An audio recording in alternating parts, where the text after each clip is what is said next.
All right, so now we're on the air. Hello, everyone. So I'm here talking with Nachi Free, and we had just started talking about legalizing marijuana in Florida, which I think is a good question because it kind of leads into what I was going to talk about with the YouTube advertisers. I just can't seem to get this camera the way that I want it, but I mean, this is just kind of like brainstorming, just talking about like ideas of how to. First of all, what is the goal of a campaign? Like if your goal of a campaign is to legalize marijuana in your state, or if your goal is to find out, how we can help YouTube and the advertisers kind of figure out this problem. So we can sort of address both of these by talking about how you would do a campaign to legalize marijuana in Florida, because they essentially have the same components to them: the objective, your allies, and the ways that you are going to address the issue is pretty much the same. So I know that Nachi, is in Florida, is it never been legal for? What about medical marijuana in Florida? Is that legal? Yeah, no, it just got voted in last year, and by 71%. The interesting thing was, like, I've always wanted to get more into advocating for marijuana and stuff like that, especially with my little company, Homegrown. Mm-hmm. But it does seem like to be such a overwhelming thing. Like, there's so many factors you can't control. And look, one of them was back in 2014, in that election, they also had an amendment for medical marijuana, and people voted, I think it was like 57%. So I just assumed, oh, great, it's going to be, at least the medical marijuana is going to come in. But no, apparently in Florida, I forgot the exact specific details on it, but I think it has to be 60% or more for any amendments or anything like that, which you're like, damn, that's quite a majority. And I don't want to get into conspiracy theories or anything like that, but a lot of people say that was done by a lot of Republican politicians that were trying to ensure to make it just that much more difficult for anything that might affect their constituents, or especially their backers, pretty much. But now it's definitely been voted in last year by 71%. However, there are certain people, and I could say this because this has been coming out in the Miami New Times. So there's quite a few players that are like still kind of making it difficult. For example, Ricky Arriola, the Miami Beach commissioner, is being extremely cautious and contacting a bunch of anti-marijuana activists in the Miami Beach area. And then that's where I start to see, like, okay, you want to like take into account people's legitimate concerns and stuff. But I mean, when you break it down to just like alcohol versus marijuana, alcohol is so much more like dangerous and so much more toxic to the human body than marijuana. Right. And there's a lot more, and there's a lot more studies that have been done on alcohol and its destructive use that you can fall back on. Oh no, for sure, yeah. Mm-hmm. Yeah. But no, it's interesting now that I'm just beginning to scratch the surface and stuff, and just been informing myself with a couple of articles from the New Times, which is like a local Miami paper, which is free. Mm-hmm. And yeah, it's interesting to see how it starts to unravel when you start to see people, like that, like the Miami Beach commissioner. Then there's the congressional representative from Fort Myers, Ray Rodriguez, who's trying to block the ability for people to use marijuana through certain regulations that are being written up by the state legislature. So when you start getting to all those little details, it's not for nothing why it's so difficult to get something like marijuana legalized. And forget about on the federal level. Now, are there other organizations that you're aware of that are trying to actually do this, or do you literally have to build it up from the ground? Well, there's so many people who've been advocating for this for decades, And, how do you call it? Well, clearly High Times, the magazine, has been, much at the forefront of that and stuff. And Jack Herrera, I always confuse that guy. He was another huge activist in it. But yeah, it's interesting to see all the details behind all the people pushing against it and the clout that they definitely have.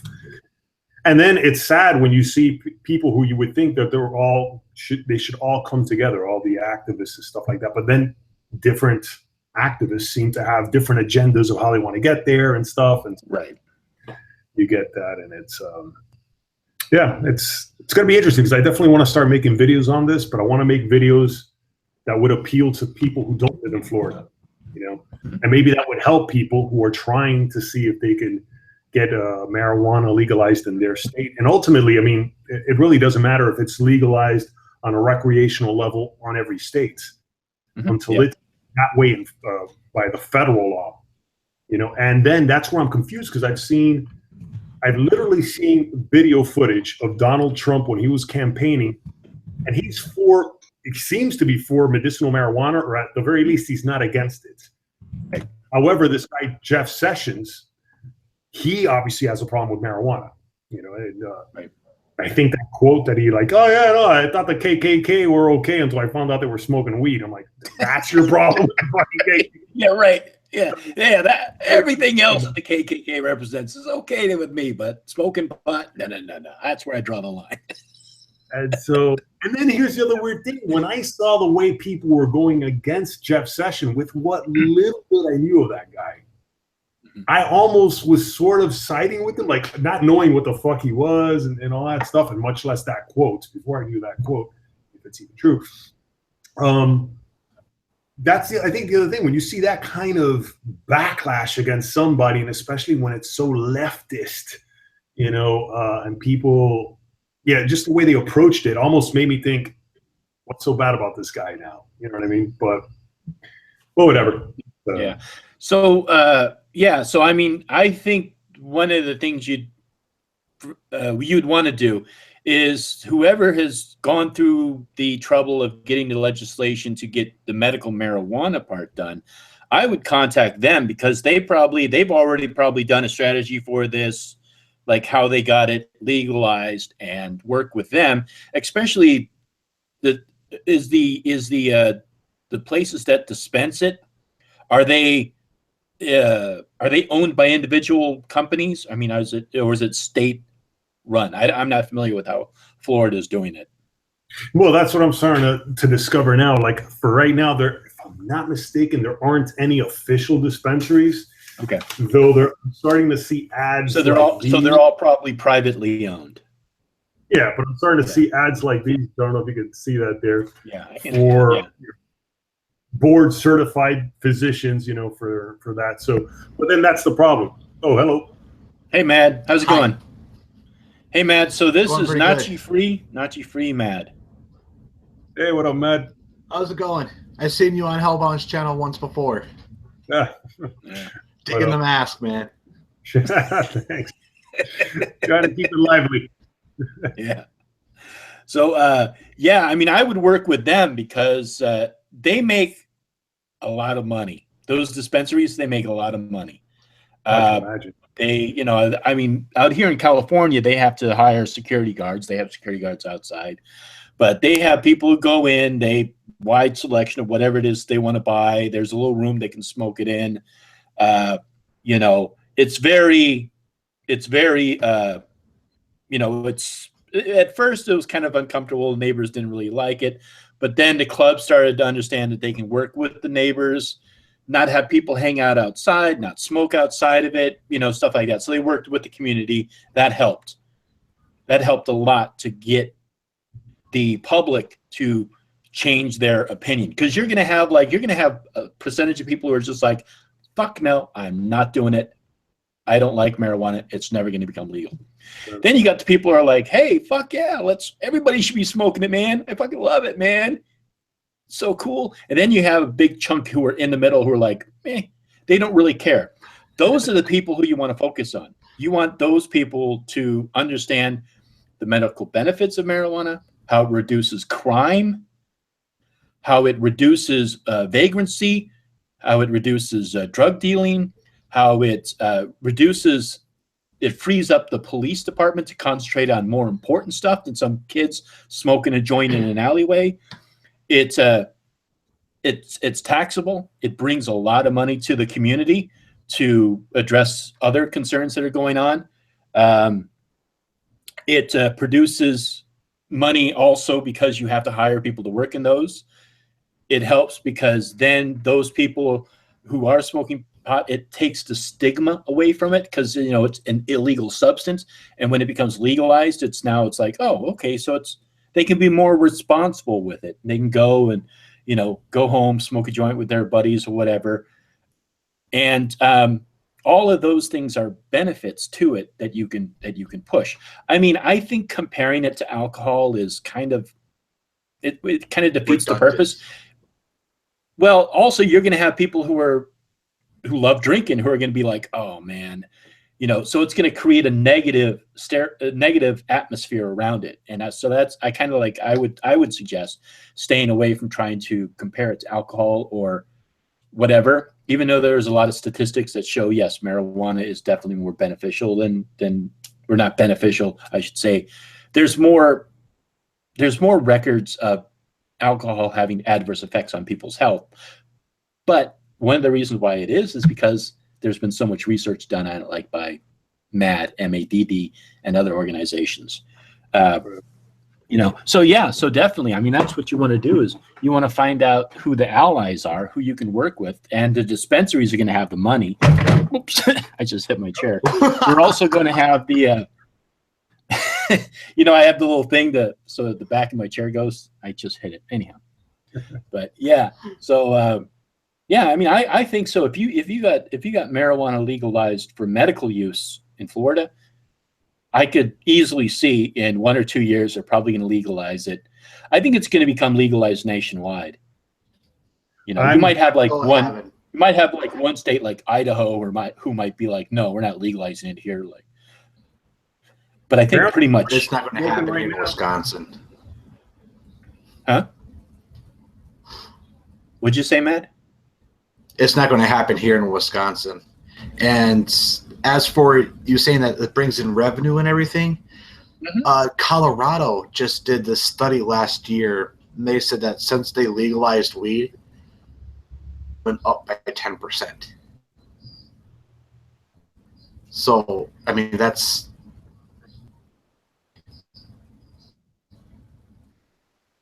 Sorry, I couldn't hear you. What went up 10%? Their economy in Colorado. Right. 10% thanks to them legalizing marijuana for recreational use. And okay. So their revenue went up 10%. And if you think about it, 10% is a lot when it comes to a state's economy. Yes, right. It is. Yeah, I mean, it's a big business. There's a lot of money to be made. That's why people who, like these private companies who own these dispensaries are making a lot of money because there's a lot of money there. And yeah, I mean, it does. And so it's like, you know, it's beneficial all around because the state can tax it, the city can tax it, the county can tax it. And then you also have employees who you're going to hire. So there's a lot of benefits to it. It's just like every single little benefit of it, you just got to amplify and just like point it out. Even if it seems like you know, like something like vagrancy in front of places where people are usually dealing drugs, you can even use that as a benefit. So every little thing to make legalizing marijuana a benefit and a positive, you want to really reinforce. And you'd be surprised how many allies you'd get. Even police will get behind it. And then you can also put pressure on your congressmen, your senators to do it. But usually they're trying to like play political ping pong.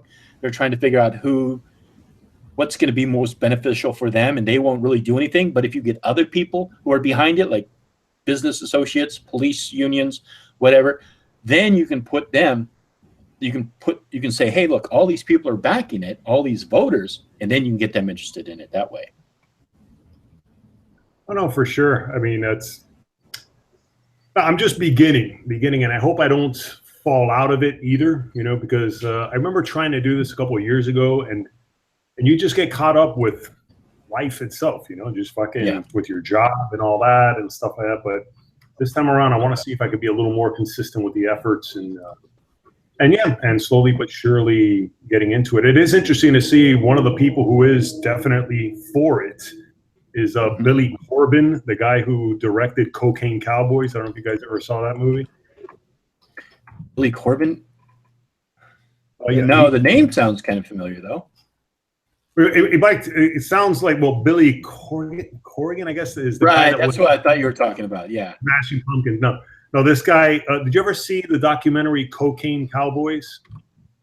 No. Oh, it's a great documentary about here in Miami, about how do you call it, the cocaine trade here in Miami, and how basically Cubans and Colombians, my people, I guess, they shot up this fucking city and whatever. Man, you always bring it around to Cubans. How do you manage to do that? It always comes back to Cuba. But anyway, he did a great documentary. And then he did a second one, a follow-up, Cocaine Cowboys 2. Anyway, that guy is definitely, getting on top of some of these commissioners and stuff like that to try to see, to go ahead and push at least for these medicinal dispensaries. Mm-hmm. And I wish I had the money to invest or try to get into this. But I've heard so many horror stories in Colorado of people who had all their papers together. They made sure they did, they were doing everything by the book. And of course, all those licenses are like tens of thousands of dollars. And I think. Oh, you mean to open a dispensary? Yeah, to open it, and especially back when it was all under the guise of medical marijuana, which it definitely has its medicinal purposes. But let's be honest, it's kind of like that first baby step. How many of these people ended up losing so much of that money once it was just recreational? Right. Like all of that setup that you did to try to get your medical dispensary, fucking almost not all for naught once it became recreational. I'm not familiar with it here in California, but I'm pretty sure that those medical dispensaries, once it became legal for recreational use, they stayed in business. I would figure they probably would have, but I wonder how much money got lost in coming up with all these bogus licenses and stuff like that were probably required, that then all of a sudden, there's no requirement for that. But again, now I'm just speculating on that. But I had read of how many people in Colorado did lose a lot of money in trying to set themselves up, only to have one regulation off or one thing off, and then it's like a house of cards. Yeah. I would definitely contact other people who are doing medical dispensaries and talking to them. And if you don't go to your closest state, that you'd probably have to travel some distance. But go and talk to somebody who actually works in a place where it is legal and find out what they did. But there's probably already people who are working on that campaign. That's what I'm assuming. So you don't have to build it up from the ground level. But you could probably get in and start helping with people and find out more about it and get involved. Yeah. Because then once you do finally get, let's say you get it onto the ballot, you just get enough signatures to get it to become a bill. Right. Or no, excuse me. Yeah, there's different levels. First of all, you have to get X amount of signatures for it to even become a bill, I believe. Right. And then once that happens, then it has to be passed, and then it becomes something that they can vote on. And then that's when you want to go out and get people to vote. That's true. And then that's just going around literally just door knocking, making phone calls, getting people to register, telling them how it's important, even if it's the only thing that they vote for on that ballot. It's funny. It's organizing work is 90% talking to people. Yeah. Pretty much. Yeah, it's crazy. But that's what you have. Yeah, that's the only problem out here in Wisconsin. That would be a big problem out here in Wisconsin, is actually getting the signatures. I mean, we do have a large population of people who smoke pot, especially in the bigger cities. But the drug laws here in Wisconsin are just so, it's not even funny.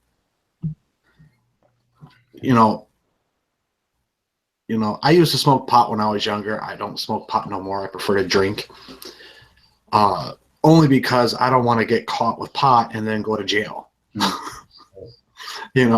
could get caught with alcohol all I want. Nothing's going to happen. Well, you can't drink in public, though. Special occasions, yes, we can. Oh, you can. Well, yeah, special occasions, like if it's a festival or something, but you can't walk down the street drinking a beer, right? Not just like some random day. No, I mean, you could be drunk. You can't be drinking. Yeah, right. That's a whole different thing, right? Yeah. And is it like if you have like less than an ounce? I mean, if you have like a small amount, is that still like a misdemeanor? You could get thrown in jail for a seed up here. I'm not even kidding. Wow, really? Okay. It's that strict. Yeah. It used to be that strict here in California.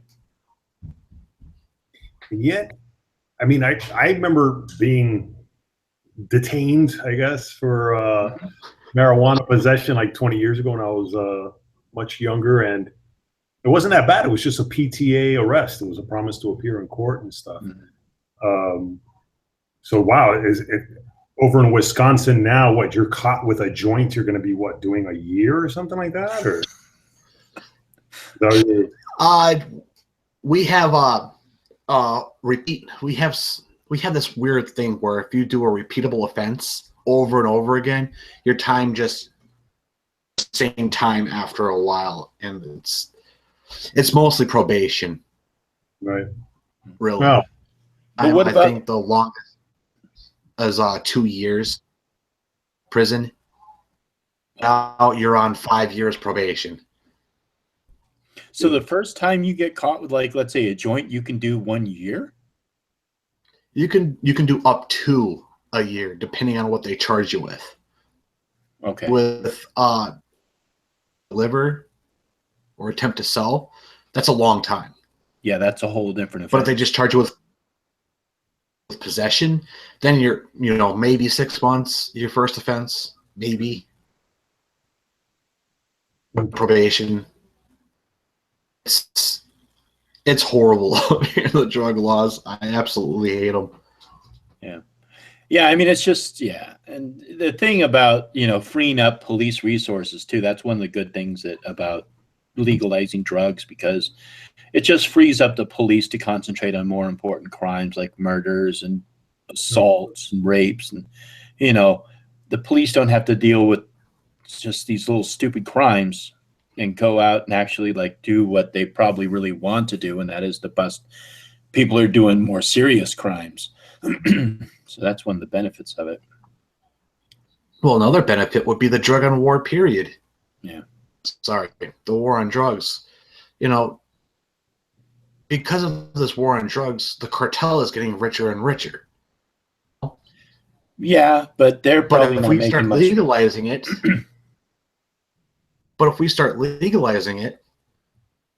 they're going to lose that revenue.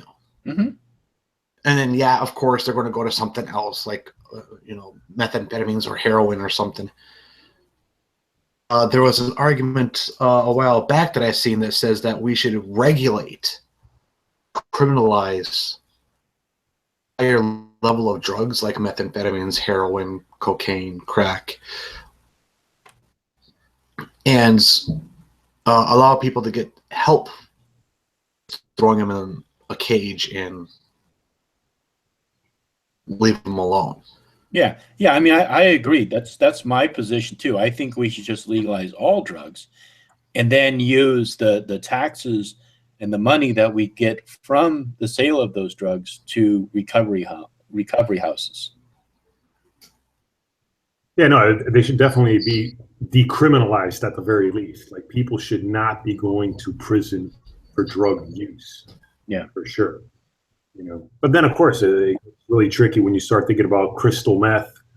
Like I could see the need to keep that illegal because a crystal meth lab is pretty much a fucking bomb waiting to go off in your neighborhood. You know what I mean? The kind of so that's where it does. It gets tricky, you know. Like, but I don't think somebody should be going to prison for 5 years because they're a crystal meth addict either. Yeah, but like right. But like Matt was saying earlier, there's also all the crime involved. Like here in Oakland, or here even in the Tenderloin, the violence is around the drug dealers. That's where the violence is.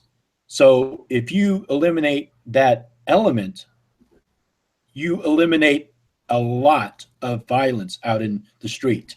I mean, a whole hell of a lot, because I don't think there's too many gang wars happening in Oakland that there used to be, but there used to be ridiculous gang wars going on.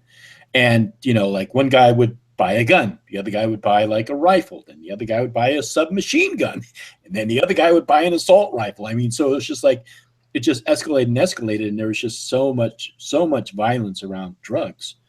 And you just eliminate that factor, you eliminate so much violence. No, for sure. You know,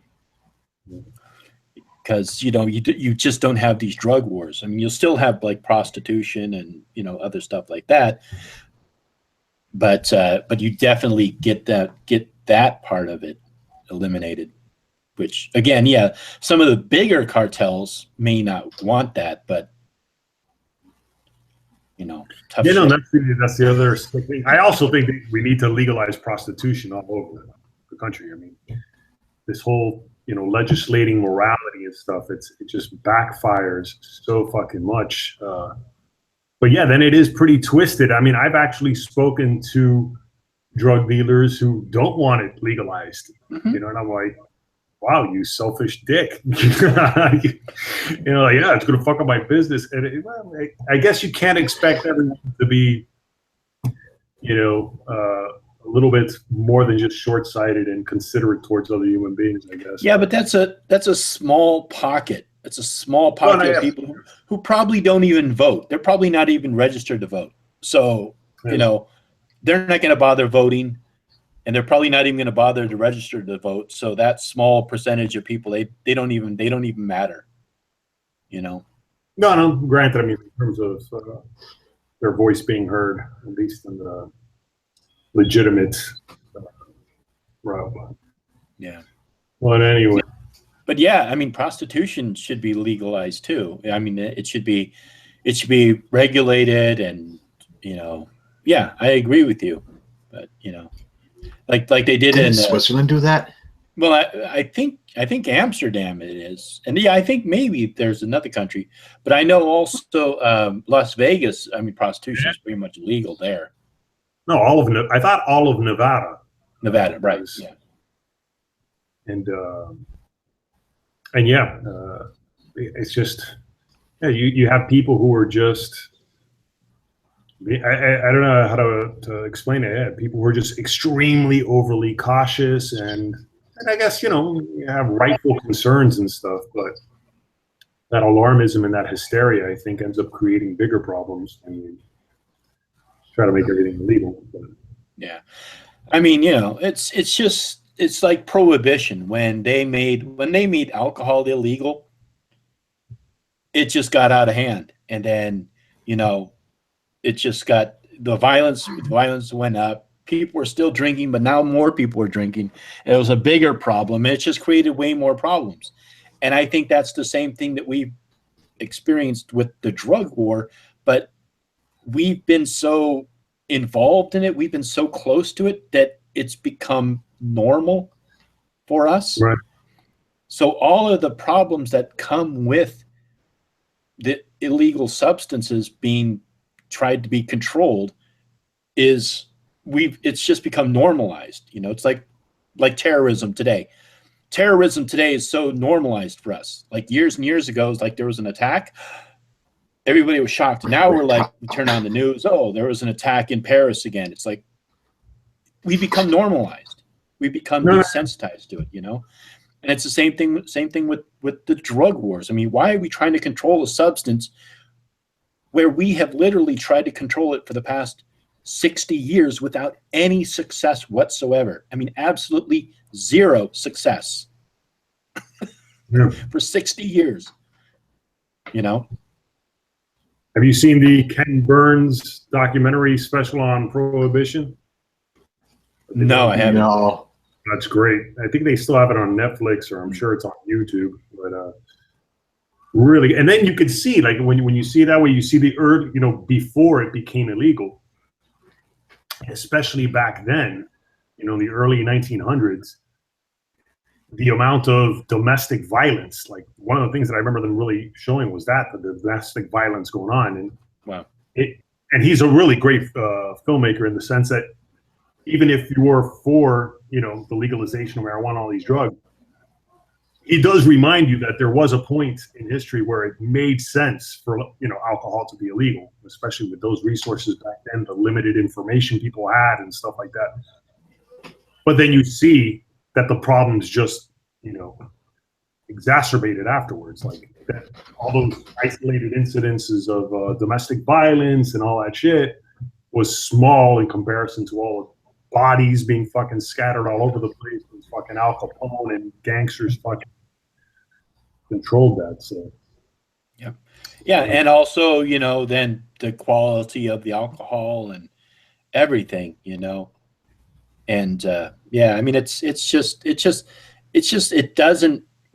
not working. And I think that we just have to admit that our desire to want to control this substance is just not working. It's never worked.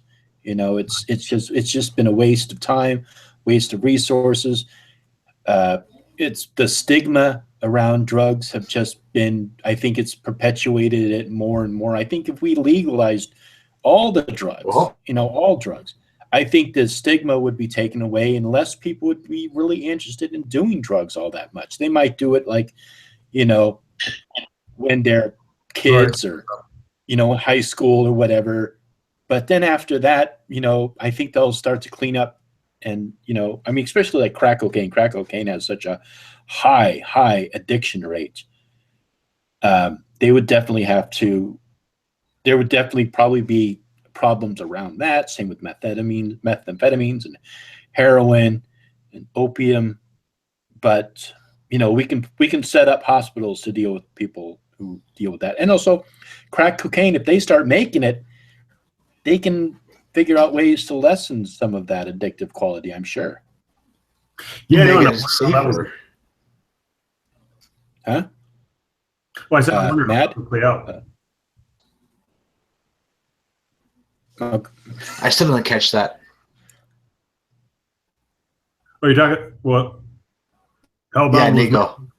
Getting crack cocaine? How would you be able to legalize that? And I can't imagine crack cocaine dens. Though I would probably visit one. Why not? Like opium dens. Oh man, I always wanted to go to an opium den. Yeah. But just to see what it's like. That would be pretty cool, though. I mean, having these houses of complete ill repute, opium, prostitutes, fucking. I wish that. Pretty soon they'll probably have it. Virtual. It's funny, in San Francisco they had a lot of opium dens, and there was this place we called the Pit. But what it was a place where a building was demolished, and there was like a basement. And it was all fenced off, and we would go down there because it was just a couple of blocks away from the club. We would go in there and drink.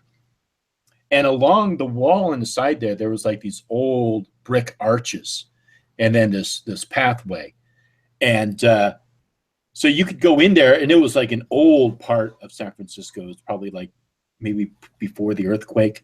And there was rumors. We never found out for sure if it was, but we had rumors and joked about it was an opium den because it just kind of like it had like those little pockets, like this little path.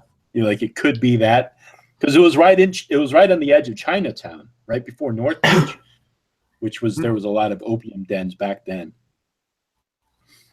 Oh.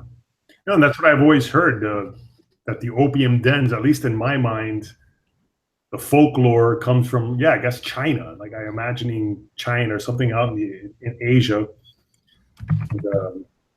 And yeah, you see this little Chinaman coming up to you with with a tray full of opium. Okay, with a hooker right next to you. God, that'd be awesome. But whatever. Anyway. Yeah. But I mean, you know, the crack epidemic is just horrible. Oh yeah, for sure. Right. You know. Yeah. But I mean, if they legalized it, a lot of the chemicals and all the crap that they put into it, they could filter out, and you know, I'm sure they could probably make it less, because I think it's the way that they make it, the way that, especially mixing it with baking soda and all that stuff, that it enters the bloodstream just really quickly, and also smoking it too, blood quickly. I'm sure they could probably figure out some way to kind of reduce that a little bit. Hey, Carrie. Hello. Hello, Carrie. She's probably got herself muted. Give me just 1 minute. You kind of surprised me. I'm not set up. Oh, that's okay. Go ahead. Go ahead. You're good. All right. So that's why she's not talking. But yeah. So I mean, that's what I think, because it's like, I thought about it a long time ago. I thought, okay, if we're going to legalize marijuana, that's fine. I mean, marijuana is it's a pretty mild drug compared to some of the other ones, but then you're still going to have the stigma around other drugs. So it's like, why not just legalize all of them and just get it over with, you know? Thanks, babe. Yep. So hey, Matt, I don't know if you heard, because I know you and your girl were moving, but YouTube has some advertisers for YouTube have pulled away because they are concerned that their ads are running next to sensitive material, or like racist material. Or that's what the Wall Street Journal has claimed. Have you heard about any of this? I heard that sponsoring those for the AdSense. Reason why. I've never heard the reason why. Mm-hmm. And that's bullshit. Yeah, it is bullshit. Yeah, honest. so there was some companies like AT&T, Verizon, Pepsi, Coca-Cola also, and let's see, Audi, and some other companies. There's a whole list of companies that have basically pulled their ads from YouTube. So YouTube's been losing revenue, but people who are like the amazing atheist, TJ Kirk, his channel, he changed his name to TJ Kirk on his channel. And then he's like, you know what? My name, Amazing Atheist, is so identified and it's already part of my brand. I should probably change it back. So he wanted to change his name back to the Amazing Atheist.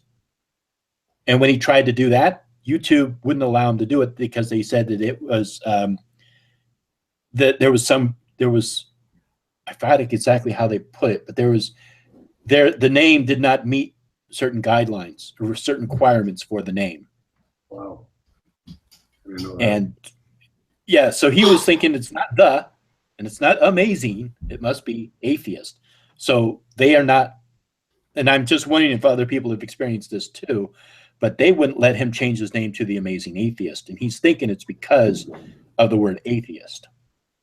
That's what we know so far. There may be more information that comes out, but that's a concern, because that means that now that he received.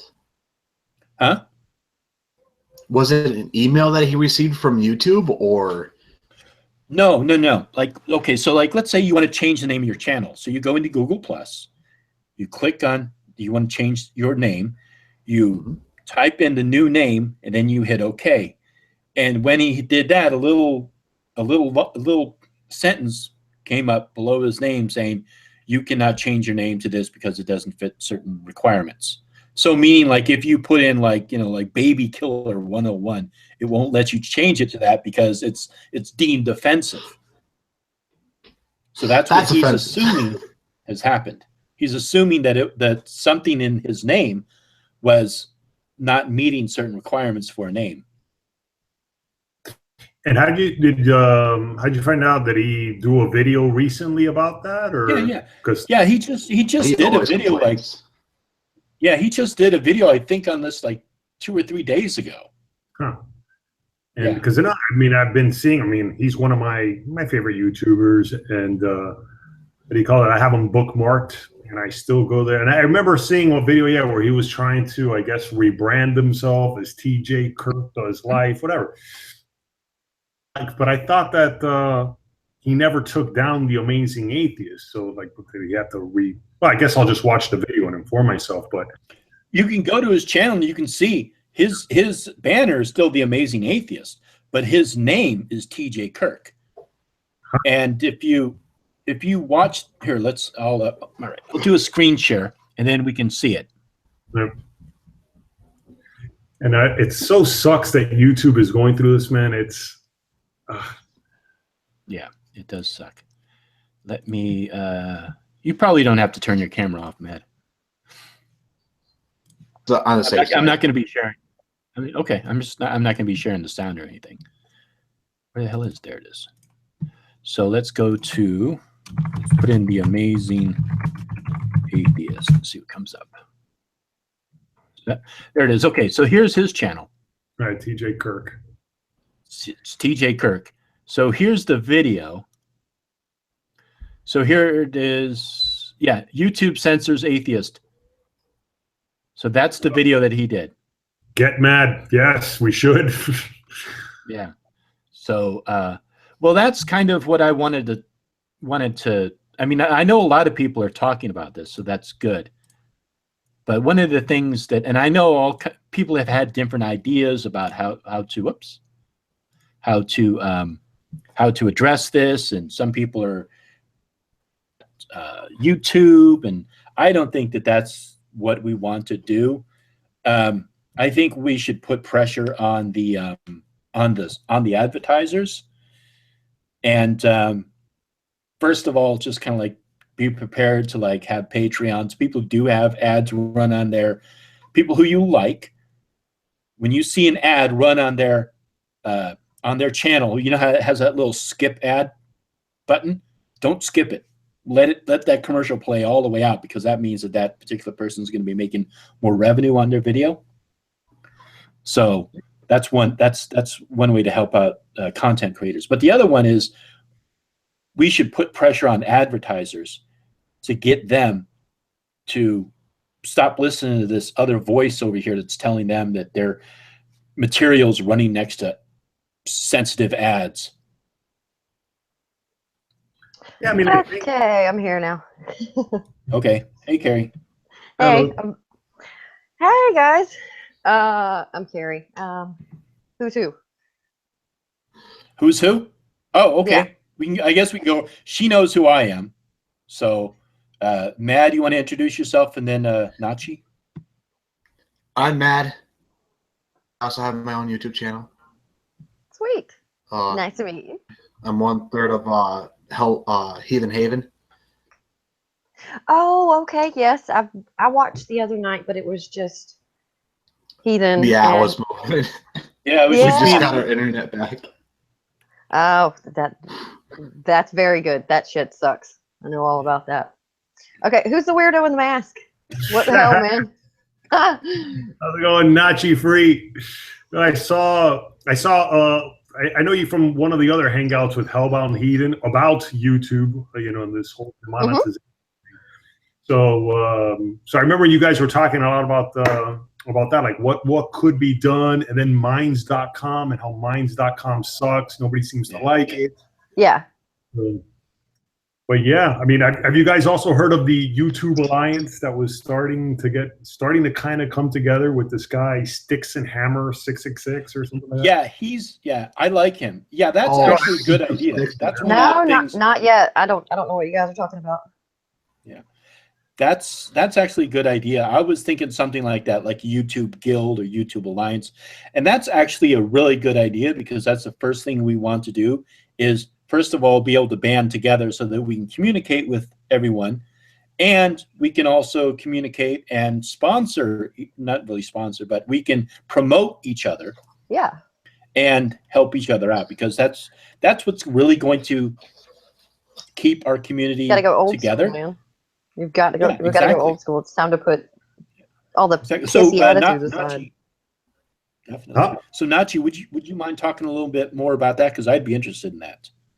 Well, I can tell you, look, from firsthand experience with it, I heard it through another YouTuber called Hard Bastard. And so he was talking about it. Then I went straight to Six and Hammer's website, and I sent him a message because I like that guy's videos. Yeah, and then that guy, for a little while, he was doing videos where he was mentioning a bunch of YouTubers, and then he was putting all of the YouTubers, how do you call it, sites or pages for people, for any of his viewers to go to those and to subscribe. And, Oh, that's fantastic. Could somebody here's- share his link or his information with me, and I'll be checking him out too. Yeah, but now here's the thing that happened. Like almost overnight, within 2 days, I got like 120 subscribers, and I was like, wow. "Oh, that's." But my views didn't. People were just subscribing, and a couple of people commented on some of my videos, which is great. But then all of a sudden, from one day to the next, those 120 subscribers were gone, and I heard that from other. Wow. I heard that from other YouTubers as well. Like even Failure was telling me, like, he sent me a text of somebody who was like, I lost exactly 120 subscribers as well. And so then somebody else did a video where I guess YouTube was trying to do some sort of algorithm where you can't just, either they caught on to this shit or something, but basically they're trying to make sure that the subscriptions are pretty valid. So it looks like somebody, in order for the subscription to hold. Well, I wonder if they're trying to get rid of like the auto accounts, like the bot accounts, I believe they're called. I wonder if they're trying to cut down on that, because there's quite a few big YouTubers that have used bots, and all it does is the least invasive one, I should say. All it does is just go in and auto subscribe. The other ones will represent views. So some of them are just a way to get subscribers, not necessarily viewers. So maybe, I don't know, maybe they were trying to like get in front of that. I'm trying to be devil's advocate here, but I had, because with the Duly Noted channel, my husband had just put up the icon for YouTube to link this account with my new account, and it was up for like 24 hours, and now it's gone. It happened the exact same time that shit happened with TJ. So what was the name of your channel? It would be this one. Okay. And this is the one that I do all the videos on, like put videos and stuff together and do like some serious criticism of videos. But I mean, what was the name of the one that got deleted? No, it deleted the YouTube icon. You know, you could put Twitter icon up there, YouTube, and the link. Okay, that is gone now. My Twitter icon, my Twitter link is still there. In my up on your banner on your homepage for YouTube. We just put it up. It was up for 24 hours. Now it's gone. Because my husband was asking me, he's like, why would you go in and take that link out? It links this account with that account. I was like, I haven't touched it. So, but I've been watching today. I've been watching some of the other YouTubers, and they've been coming out with similar things, and I'm not really surprised. I'm not really surprised. They're going to try to cut out any kind of organic subscribers as much as they possibly can, because that's how people become popular and things are noticed, and they know this stuff. So don't be shocked. I mean, really, don't be shocked. We're all getting cut off at the knees, without a doubt. So, Nachi, so what do you know about this alliance? So is pretty much Sticks and Hammer 666, is he pretty much the person to contact for this, or is there or do you know of another way that somebody could join this alliance? I think if you probably do a YouTube search, Sticks and Hammer Alliance, I'm sure one of his videos will come up, and he explains what he was trying to do. I haven't followed up on it. I mean, I think that's the other problem, that there's so many YouTubers, so many things to follow, and it's hard for people to be consistent about any of these efforts. But at the same time, I mean, I'm trying to look at it, being devil's advocate, I'm trying to look at it from YouTube's point of view, and then try to, you know, game my strategy that way. And I'm assuming YouTube, if anything, what they're really probably trying to do is they're probably trying to avoid becoming the next MySpace, you know, or just, right. And I guess that's what I really don't think it has as much to do with silencing people and freedom of speech as much as it's like they're just probably trying to stay afloat, make sure they don't scare their advertisers away. I think the exact same thing. Yeah, and I think I agree with you, Nachi. I think that YouTube is being basically pressured into doing something so that the advertisers can feel comfortable again. But there's also this conspiracy side of me that wonders, like, okay, why is it all of a sudden important? Why is it all so suddenly important that advertisers have to pull away when it's probably been much worse in the past? Because YouTube is actually pretty good about catching stuff before it even gets published. I would suggest. So hold on a second, Gary. Hold on a second, Gary. And then the other thing is, why are the advertisers suddenly doing it? And I think somebody else touched on this. I forget who it was who made a video, but they were talking about how the Wall Street Journal was bringing this to the attention of the advertisers. So go ahead, Carrie. Has anyone, like, in the offices of YouTube, like, has any kind of responsibility or anything, any bigwigs, have they changed? Has anything like that changed? Has there been any shifts or something like that? I haven't thought of that yet. I have no idea. Yeah. I mean, I wonder. Oh, you mean like in the structure of their own company? Yeah, inside of YouTube. Like, has any of the CEOs been dismissed? Has somebody stepped aside, let another person come in? Have they changed any of their HR people or PR people? I mean, that has a lot to do with it. Yeah, that's a good question. Yeah, that's not something I've looked into yet, but probably wouldn't be too terrible of an idea to do that. Yeah, I mean, you would. Sorry, go ahead, Nachi. No, I was just going to say, has anybody also done like a head count on the most influential YouTubers versus what is the mass of YouTubers and stuff like that? Like, I wonder how much clout do YouTubers have, and especially YouTubers like at my level, where I only got like 400 subscribers at best. Like, how many of us active YouTubers are there out there? And like I wonder, what can we do to come together in some sort of alliance, so to speak, and then try to like make some sort of presentation to YouTube, like, hey, look, we can actually help you be more profitable, or I don't know, something along those lines. Like, try to see what is the fate. Because maybe that's the other thing. Maybe they've run the numbers and they've realized, wait a second, there's PewDiePie, there's that.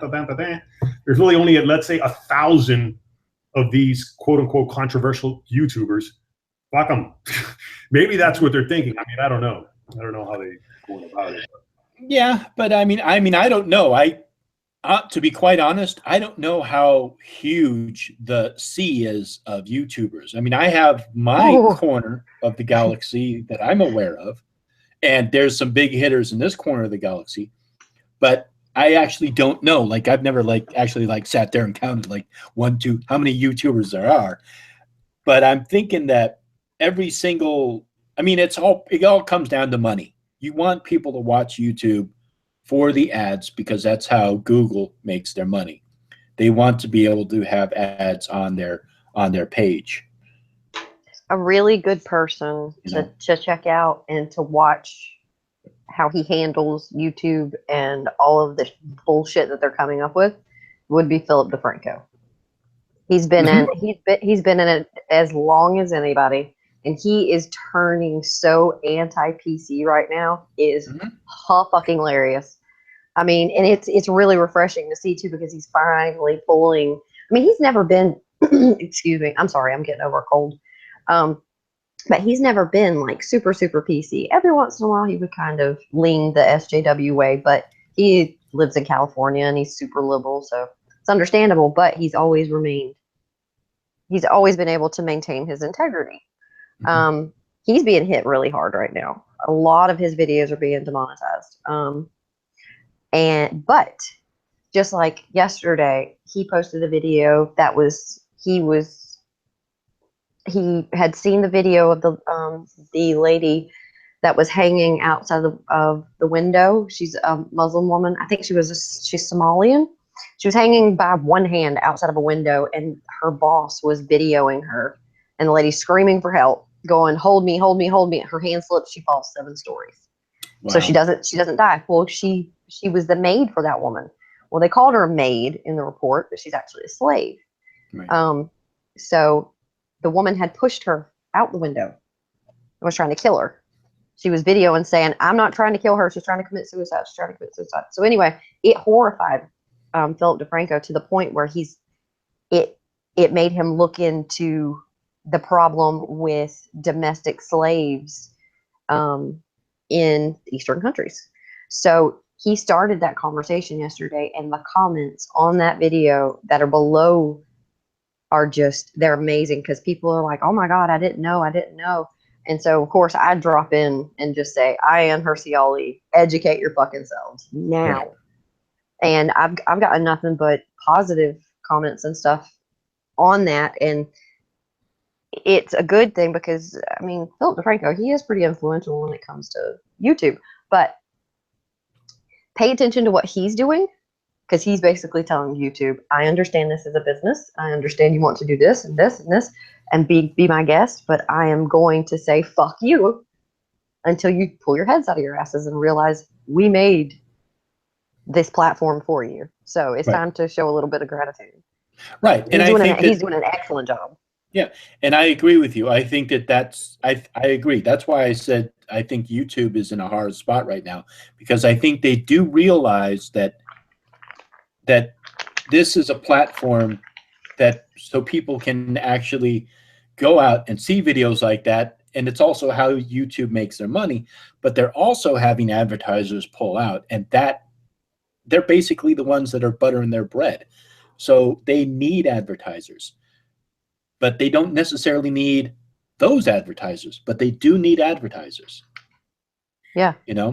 And those advertisers themselves, I think, need to be pressured into saying, "Look, we understand you're AT&T, we understand you're Verizon, we understand that you're the Pepsi-Cola company, but you've got to stop listening to these idiots who are saying that, PewDiePie is a racist, because he's not. And these companies need to hear from the other voice. Right now, they're only hearing from one voice. They're hearing the voice of those people who want to go out and control and police the world. They are the. But do you actually think that they're not hearing anybody? I mean, because we're all speaking pretty freaking loudly. I don't think they give a shit, because it's not affecting their bottom line yet. And I don't think it's going to make a shit until we do start affecting their bottom line. Their bottom line is money.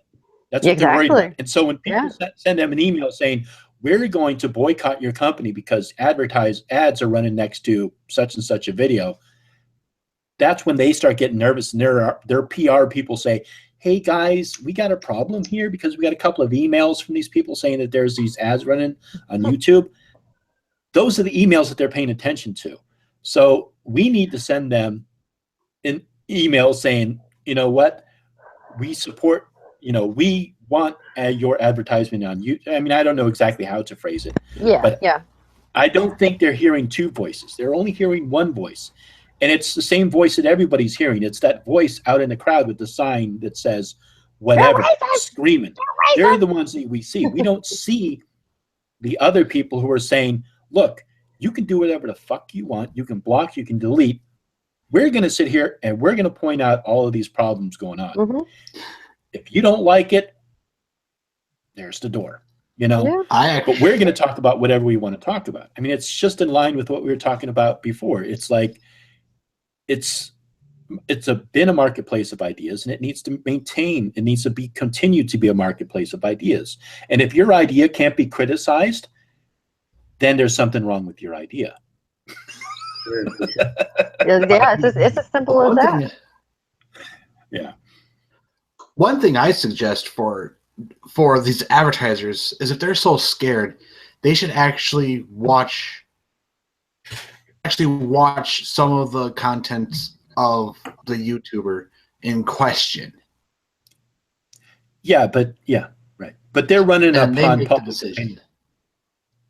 Right, but it needs to be like for instance, there are age restricted That I'm thinking. that still have advertisements.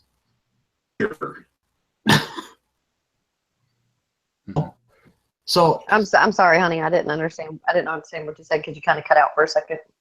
Yeah, me too. You want to say it again? I said there are restricted videos, age restricted videos on YouTube to where they're still playing advertisements. Yeah. Mm-hmm. But they're under age restriction though, so it should be, as long as there is an age restriction on something, like on my chats, we speak freely, so we say curse words and stuff like that, and some topics come up that aren't child friendly. So I always put an age restriction on any of the talks that I put on my channel, and not one of them has been flagged for anything yet. Yeah, I mean, I think that I don't think they really care about curse words and age. I don't really think they care that much about that. Oh no, they do. I've had one of my videos flagged really? for language. Shit, yeah. Oh, okay. All right. Never had that happen. Oh, I have. It was for harassing language because I called feminists a cunt. Yeah, but it was harassing language. Yeah, but it's still language. It wasn't even harassing. That is a simple freaking observation. She was being a cunt. Don't be one. I'm gonna call you one. I love hearing women say the word cunt. Thank you. Cunt, cunt. Oh, I was thinking. Oh, good. You should watch earlier. You should watch Carrie a lot. Then she's always saying. No, but it definitely starts. I would definitely check out some of her videos. Yeah, you should come. You should come and do a chat with me on my channel. Oh, for sure, for sure. And plus, I know you live in England. I used to live over there too. I didn't live up where you. I lived in London for about a year and a half, and yeah. So I thought that was just an interesting thing that caught my attention. But how'd you like that? Oh, I loved it. Were you there for work, or can I be nosy? I moved over there for work, and I was there actually in 2000 to 2001. I was there for the September attacks. That's fucking terrifying. Were you here for July as well? What? For 7/7? No. The tube attacks. No, I was not there. That's good. How long have you been living there? I have been here a year now. Oh, just a year. Okay. Yeah. Yep. I'm coming up on my second summer, basically. Being here, living here. What's the SMM? The MSM is mainstream media. Oh, okay. It's a new acronym. Yes. Oh, okay. When is your duly noted? Do you have like regular What I want to do is do it on Wednesdays at about 7:30 p.m. Eastern Standard Time. But I'm just getting started, so I'm just trying to do videos that just get people to come and watch, and then once I get like a little bit of a rhythm going, then I'll set it to just on Wednesdays, and then maybe something like once on the weekends. Mm-hmm. But I'm not really setting myself to a strict schedule because I just like right now. Hey, if I have the time to do it, then I'll do it. Or if something catches my attention, then I'll do one. But I really want to try to do them every single week on Wednesdays. Okay. And if all of you want to put your channels into the chat box, I'll post it in the chat room so people can go and check out your channels. Sure. And, by the way, one idea that I was just thinking as we were talking right now was, coming to the alliance and stuff like that. It would be awesome if advertisers really want to feel the influence of YouTube. If YouTubers could convince all their viewers, if all the major YouTubers could convince all their viewers. I was thinking the same thing.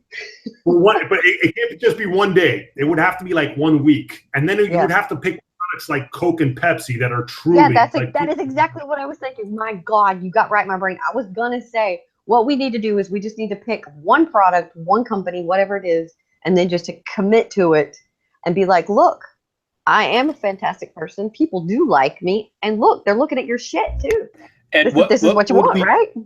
Yeah. And what would we do for that time frame? I don't know. Maybe push some videos to push a product. No, what I was suggesting, the way I was thinking about it is if we could be like, okay, from April, let's say April 20th to April 25th, nobody buy any Coca-Cola.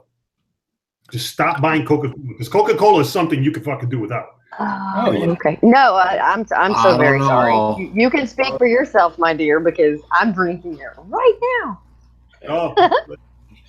But no, okay. So you're thinking the complete opposite of what I was thinking. I was thinking maybe trying to show them the positives of like, hey, look what I'm doing. You mean, I don't think they give a shit about you mean that. like support? You mean like support them? Yeah, show them. Look, I can be beneficial as well. Oh, I see. I think that what they would really listen to is be like, holy shit, we lost revenue for a fucking, like our revenue went bang down for like about a week or whatever. Then they would feel. Then I don't know. I really don't know if that would work because there's been plenty of boycotts that have happened. I mean, you've got to think about just how large these companies are. I mean, it's not like it's just a localized thing. I mean, it's worldwide. It's worldwide. I mean, I'm not saying it's impossible. I'm just saying that's some intense shit. I mean, that would take some major coordinating. I think the boycotting is definitely one way to do it. But I think that if you do it for like just one day or 1 week, it's not going to have the same impact. Yeah, no one's going. Yeah, so that's why you have to do it permanently. You have to like, okay, we're going to ban your product until you put your ads back on YouTube or something to that effect. I mean, I have stock in AT&T that I got rid of. I was pissed with them. I got rid of it. Yeah. Yeah, and that's the thing. Like some of these companies, like AT&T, as much as I'd like to give them a finger, they're my internet provider. You know what I mean? It's like I don't want to do the effort of disconnecting. You know what I mean? To prove a point. And that's why I was thinking something like Coca-Cola. Like Coca-Cola is something people do without. Now, granted, Coca-Cola though, it's not just Coke. It's fucking Sprite. Yeah, it's a lot of things. Yeah, it's Gatorade, Powerade. You would have to convince people. I mean, I guess the point I'm really trying to get at is how do we make these advertisers feel the clout of YouTubers? You know, because I get you know, they think. I think really what we should do is we should boycott the media, like the person who's behind Wall Street Media, Wall Street Journal. Oh, that's already happening. Which is also Fox News. Oh, yeah. They're dying. Yeah. So those are the people. Those are the people we should target with boycotting them, emailing them, writing stories about them, making videos about them, and basically just target them. That's my opinion. I think the advertisers will begin to see that, wow, those, you know, they are just basically are doing a smear campaign, which they've been doing.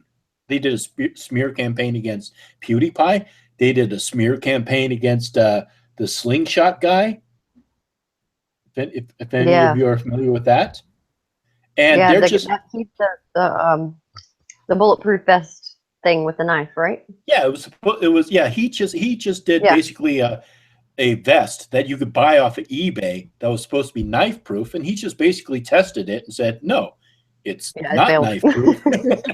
And and the Daily Mail, who's part of this mainstream media, they did this hit piece on him saying that he was training ISIS jihadists how to like stab a vest so that he could kill police. And it's like, they don't even wear that vest.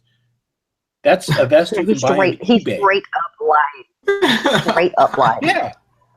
Yeah, he was completely bullshit. If I was that man, I would take them to court fucking immediately, because there's just too much opportunity for people to say some defamatory shit like that. And then if it gets online, that's it. It is online, period. So that's always going to be online. That's always good. If a Google search is done on this man, that story is going to come up. I would tear them a new asshole. Oh my God. I mean, because that was a straight up lie. Yeah. You can say interpretation all you want, but he literally says the words in the video that it is inefficient against a knife wielding attacker. Yeah. And I think I actually misspoke. Thanks for correcting me, Carrie, because that was the Wall Street Journal was PewDiePie and the Daily Mail was the Slingshot guy. And to the best of my knowledge, I think those are two separately owned companies. Yeah, they are. Okay. But it's pretty much the same damn thing, though. Yeah, but I mean, it was my mistake. I just didn't want to mislead people thinking that the Wall Street Journal wrote both of those articles, which they didn't. So good on you. I just wanted to correct myself. Somebody would have called you out on it, of course. Yeah, it's okay. But since we're live right now, yeah, and I realized my mistake. So Billy was saying that harmful opinions or harmfuls. I think he means harmful opinion videos lately. He says that those are some good videos. What up, Billy? Yeah, I subscribe to Harmful Opinions. Is He's hilarious. a good channel. Yeah, he is a good. Hey, Nachi, did you want to put your channel in the little scrolling and I'll post it so people can subscribe to you. Cool. So I just put it into that little. Yeah, over right about where my finger is, there should be a little blue icon or blue thing. You touch it, and a group chat will pop up. Oh wait, let me see. I should know this shit. Am I pointing in the right spot? Go to the right side of the screen where you can mute yourself. Right, the live. Yeah, the live part. Go over to the far right. You see the bubble. Click on it. It'll pop up the live chat. Oh, oops. Yeah. It's our own little private chat. Nobody else can see it. Just okay. So this little live button, right? Yeah, and then we can talk shit about people who are in the chat too. Oh God. Yeah, that's awesome, and only we can see this blue one. That Billy. Yeah, the blue one. He's creepy looking. Other side. Hey, Billy. Did you really? We have a man with a freaking wrestling mask in a hangout. He's creepy looking. It's a question mark right there. That's what I like. Yeah, that upside down question mark. He's got a little reverse question mark there. Oh yes. We have a name for that. It's How long did that take you? Douche dash. That is a douche dash. Okay, so I'm guessing that this is your character for your channel, right? Please tell me this is a character for your channel and not what you do in real life. No, he dresses like that every day. I mean, my name is Nachi. Number one, it really is Nachi. Okay. And because I was always called, especially when Nacho Libre came out, so many people would call me Nacho Libre and all that shit. And one night I was thinking, should I? Because I always wanted to do like open mic comedy, or stand up at an open mic. And I knew I was going to bomb, so I was like, should I bother doing this? And then I thought, wait a second, I got a Mexican wrestling mask. Why don't I just go up there and do Nacho Libre? Oh no! And it worked. Yeah. So, but you know what, Nachi? If you're going to commit to this character, you're really going to have to commit. You're going to have to buy a red cape. You're going to have to get some golden shorts, and you're going to have to get some wrestling boots. And you're going to have to come on. Spanish? Do you speak Spanish? Sí. All right, that's one word. That's an utterance, not speaking. Okay, ¿quieres hablar conmigo en español entonces? Oh, that sounds legit. I buy it. This is not even a character. Like a lot of people, they go, "This is your alter ego." I'm like, no, this is my actual ego. Jesus! You need to make it the character of your thing. And I've never even seen your content, so I just need to shut the fuck up, right? Just check them out. Tell me what you think, and go ahead, give it a thumbs down. Oh, I will. Give it a thumbs down. I don't know if I'll give it. I don't know if I'll give it a thumbs down, but I'll definitely go check it out, and I will definitely leave my criticisms. Yeah, please do. I've watched his videos. He's got some good stuff. So what do you focus on?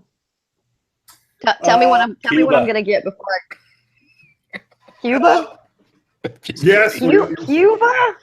a little bit of Cuba and quite a few of them. And so yummy food. no, I haven't gotten into a cooking channel either. Oh, that's all I know about Cuban stuff is food because I grew up in Florida. So you go to really? Miami and that's fucking little Cuba. Oh yeah, well, I live in Miami, so that's. Oh, do you? So wait, you grew up in Miami? No, I grew up in Jacksonville. Oh, okay. All right. Yeah. Oh, so you're a Florida girl then, sure. I'm Floridian. I surely am. You're one of the real Floridians. Yep. That's the funny thing. Like maybe you'll appreciate this. I remember as a kid when I first traveled outside of Miami, just to Fort Lauderdale. Oh God. I was amazed that nobody spoke Spanish. Like, and then I remember my cousins asking me, "So, what do you think about Fort Lauderdale?" I was like, "Nobody speaks Spanish over there. I don't understand." It's another fucking country. Yeah, it's like finally getting to America. Drive outside of Dade County, and that's the rest of the United States. Yeah. But I mean, it is what it is. And people don't understand just how many different types of people are in Florida. Everyone is in Florida. That's why all the crazy shit happens there. Because you have so many different types of people on so many different types of medications that they're eventually just going to clash and start eating each other's faces. But Freak Flag Florida. It is an accurate representation. You know, the Florida man story. That, oh God, I know. I know. And yes, I guess I'm one of those Florida men with this fucking wrestling mask. But as long as I don't end up eating pancakes on the fucking highway, I think I should be fine. Why would you eat pancakes on a highway? Well, is that something they do in Florida? That is something that would happen in Florida. But he would be doing it with an alligator as well. No, that was one of the last Florida man stories I saw in the news, like either last week or the week before. What? I've missed that one. If I remember the headline correctly, it was naked man eating pancakes on the highway. Oh, you left that part out. That makes a whole lot of sense. I was like, why would they do a story about a guy eating pancakes on a highway? But a naked man eating pancakes on a highway, that makes sense. They're always naked. They're always naked. That makes sense. Whatever you do in this world, if you add naked to it, it's a story. Yeah. No matter what. It becomes interesting. Yeah, exactly. Well, who cares? You know, I wrote a paper the other day. Yeah, okay. I wrote a paper naked. Oh, really? Okay, so I just typed in naked man on highway into Google, and the images are fucking fantastic. It's all men. What is wrong with you people? Yeah, I'm not typing. No, it's nothing bad. It's just naked bodies. They're all blurred out. It's just naked. This dude's in the snow. Holy fucking shit! Sounds like Wisconsin. I'm not googling naked man. He has a hat on, but he's naked and barefooted, walking through traffic in snow. Oh God, this dude is sitting on his if you're car naked, you need to wear a hat and socks or something to make it interesting. Oh nope, this guy's under a car. Yep, too far. Griffin, just wear an astronaut helmet and boots. Naked man on highway, Florida. With a bag of PCP hanging out of their ass, because that's the only drug I can imagine that would make you do that. Bath salts. Yeah. Naked man on highway in Florida. Florida pancakes. Let's put that into. This should be interesting. I'm on images. I'm not even on stories. Yep, it's true. Holy shit. Hey, Billy. Stories. Billy boy. Hey, Billy. Hello, Mr. Bong. How are you? Howdy. Pretty good. Oh, you just all of a sudden popped into my earbuds, so my eardrums just vibrated. My God. What happened? He's got that deep baritone voice. Oh. This animal he has a good mic. He has a very good mic. It's all right. I could do better, probably. What kind of mic do you use? Just the Blue Yeti, what everyone uses. So yeah. Mm-hmm. Yeah, that's obviously not that great if everyone uses it. Or everybody uses it because it's that great. No, because it's affordable. That's why everyone uses it, I'm sure. Yeah. Cheap. It's good for the affordable, I'm sure. Yeah. I mean, I paid about $100 for mine. So. Yeah, I paid about $125 for some reason. But did you get it on eBay, or did you go to the store and get it? Amazon. It was weird. All the colors, like the black one was for some. No, I paid 100. I'm sorry, but the black one was 125, and I'm like, why? Yeah. But then I've seen, like, Grant told me it was 100 when he bought it, the black one, and then he showed me it like 2 weeks later on Amazon for 100, and I was like, oh, nice. Sweet. So they just lowered it for no reason after I bought it. It's great. Yeah, so if you buy the plain silver one, it's like $100. Yeah, But if you want red or black or something like that, it's more expensive. it's crazy. It doesn't. Why? It's just a fucking color. It's just a It's color. harder to make black. Yeah, exactly. It's not It costs harder. more It's money. because they know there are people out there that want similarly colored electronics. So yeah, there's a market for it. They're going to charge you for it. Well, yeah, that's what I'm saying. It's an obvious scam, and we don't care. That's the way it goes, I though. bought If you mine, spend I a was good like chunk of looking money on on. something, they always lower. Well, that's why we're wasting our breath complaining about shit if no one's gonna do anything about it for real. Like, like if no one's really, like Nachi said, like, stop buying products. If no one's gonna do that, then like everyone complains about Walmart, but everyone goes to Walmart now. Yeah, like, That's stop why I it. don't Kind of have no choice. Walmart here. It's the only store we have. There is absolutely no I'm in the- Walmart here I'm at in- all. So yeah, I'm just like, I'm in a place where, like, one of the only places in America without Walmart. really? We don't have a Walmart here in San I think they're in Long Island. Like, it's not What do you right. have in? What do you have instead? We don't have Nothing anything. really. It's more like just we don't have anything that huge. No way. Just like a local thing. No, we have this like corporations, but like they're like I don't know. We have more like drugstore type places like that, not the full Okay. Walmart, like, you know, Dwayne Reed's and Okay. Yeah. Walgreens Mhm. and stuff like that. And then like whatever, there's department stores. They're big, but they're not like everything in one. Like we have a Kmart here actually, but we didn't have one till like 10 years ago. I don't think. They So, like- closed every single one of the the Kmarts in Jacksonville. Yeah, so all that type of big, huge places where you can buy everything at, like, we didn't have much of it here at all until recently, I guess. What do they have in England, Carrie? They have Tesco, right? Is Tesco Yeah, like Walmart? we have Tesco's more like Publix. Mhm. Publix. No, okay. Tesco is like Tesco is like Sam's. And then you have Asda. Okay. Then you have Asda, which is like which is similar to Walmart. You pretty much have everything in there. I mean, grocery shopping and all. So that's Asda. But then we also have other Asdas. They're called little Asdas because they're smaller. They have a mixed collection of things, but just not as much as like the big Asdas. And So you have we a big ass dough and a small Uh-huh. ass dough. a big ass dough and a small ass dough. Asda. ASD. Oh, big ass duh. Oh, I'm sorry. Okay. Yeah, big ass dough. And then there's Morrison's, which is like Publix. Hmm. But I don't know if you guys know what Publix is because you're not from No. the South. Shit. The only thing I It would know be about it it's like an upscale. I know Publix. Yeah, it's like an upscale grocery store. Nachi knows the only thing I know is Publix. Tesco. Go ahead, Billy. Publix are all over Miami. I know that. So he knows. Yeah, I about think it. it's just a Florida thing. I think they may be in Georgia a little bit too, but I'm pretty sure it's just How a Florida. are the ones by you? Because the ones in Miami are loaded with like Spanish food. Like Yeah, for they sure. have all that stuff for them. Nachi knows The- about the pub there. Publix up in Jacksonville, it was I think it would have been sushi.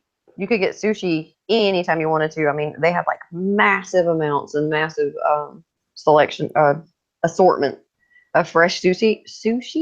Mhm. But I don't think. I mean, well, the deli's pretty big there, and it was just basically like the typical fried Southern foods and cold See, cuts and stuff. sushi's one of those things I'm not going to buy in some stores. Like, I'm not going to buy sushi at 7-Eleven. I'm not gonna buy sushi at like a Tesco. I wouldn't even buy a hot dog from. Anyone watch Futurama? Yeah, I've watched When it. Fry ate Yeah. the egg salad sandwich from the vending machine. It's been there for like 200 years. Oh God, that is a bad idea. That is food poisoning waiting to Great happen. episode. Dude, are you all right? Me or Matt? You're like moaning and groaning and shit. Are you all right? Oh, a kitty! Yeah. Whoops! Totally had a girl moment. Sorry. Uh-oh. Animal in the chat. Hey, but I was going to ask you on that video you did of those the Muslim women about Ayan Hirsi Ali. In that background, is that a story in New York? Some of those neighborhoods. That was my girlfriend videoing driving around in Brooklyn. Yeah. Oh, okay. Because it looked familiar too. Like I thought I recognized some of those houses and stuff from where I used to live. Yeah, she does a shot of him driving. That was in that was in like a rich area in Brooklyn. Oh, okay, in Brooklyn. I thought it was in Queens. That's why. Yeah. That shit made me seasick. But I get seasick from any kind of like shaky video at It was all, going even a little fast. It was going bit. pretty It fast. was I didn't really think fast. it was going to be that fast until I got on my computer and looked at them. I was like, "Oh shit, they're fast." I should have slowed it down. I was like, "Oh my God, Billy's trying to make me throw up," and I haven't even. If I slowed had a it first cup down, of though, I'd coffee have this to morning. add more videos in. Like, I would have to use more I clips. understand. People are watching your video getting motion sickness. No, I Your looked video's away. good, but makes No, me throw up. I minimized the screen and just listened with, Yeah, I with don't my head. usually. Sometimes I have some visuals you may need to look at, but not as often. But you usually indicate if you're going to pop up with a visual. Yeah. So it's easy to just I listen. can usually tell from my tone of voice too. I think. I Mhm. say it differently than normal if I'm just going off. Yeah, you get a little bit more factual because you're reading directly from it, or if you're showing no, a that picture, definitely. a picture or something like that. If you're just like Yeah, if I'm like describing like this or like that, and then so you Mhm. know something's gonna pop up. then it's like, oh, I might want to look at this. But no, that was a really good video too. Those bitches made me sick. And I Yeah. pointed something out to Paul this morning. I was like, do you notice something? These are all women. Where are all the men? If this is so offensive and they're so terrified, where are the men? But it wasn't. It was all very light colored Western women. We got into it a little with that woman today in the video. On Yeah, Twitter. no, I seen. Yeah, I seen that. Which one? The Abo one. Oh, really? She was a fucking What is just that? awful. The one that was like really ugly with the curly hair. Oh, her? She had 2 gaps in her teeth, not just one. Oh, yeah. She has plenty of She reasons. had a gap between her front 3 teeth. Like, No, it was like her front 6. oh my god. Yeah, I mean, We were just arguing with her, and she's like, "Oh, it's because of misogyny and whatever." Oh, of course, yeah. It's a problem of men and violence. It has nothing to do with Islam, you know. It's all about men. Yeah, the violence is because of men. Those violent motherfuckers that beat the fuck out of their hijab wearing wives. Fuck Yeah, but you, how did she make that connection? I mean, that's what I want to know. How does she make that connection? Misogyny. Because her male patriarchy. counterpart Yeah, but told those her. are just words. Yeah, exactly. That's all they do is say words. Did you ever hear the adjectives some of these people use when they have? I know, but it's just like when you start asking them more questions, they're like, "Well, I'm not going to do the research for you. You have to go out and do the research." It's like you hear these people rant, and they use like these crazy adjectives to describe things just to give them that meaning when it's not there. Like I can't even come up with one now. But if you ever listen to them, they just. You know what I'm talking about? They use like 20 words in one sentence for no reason. Yeah.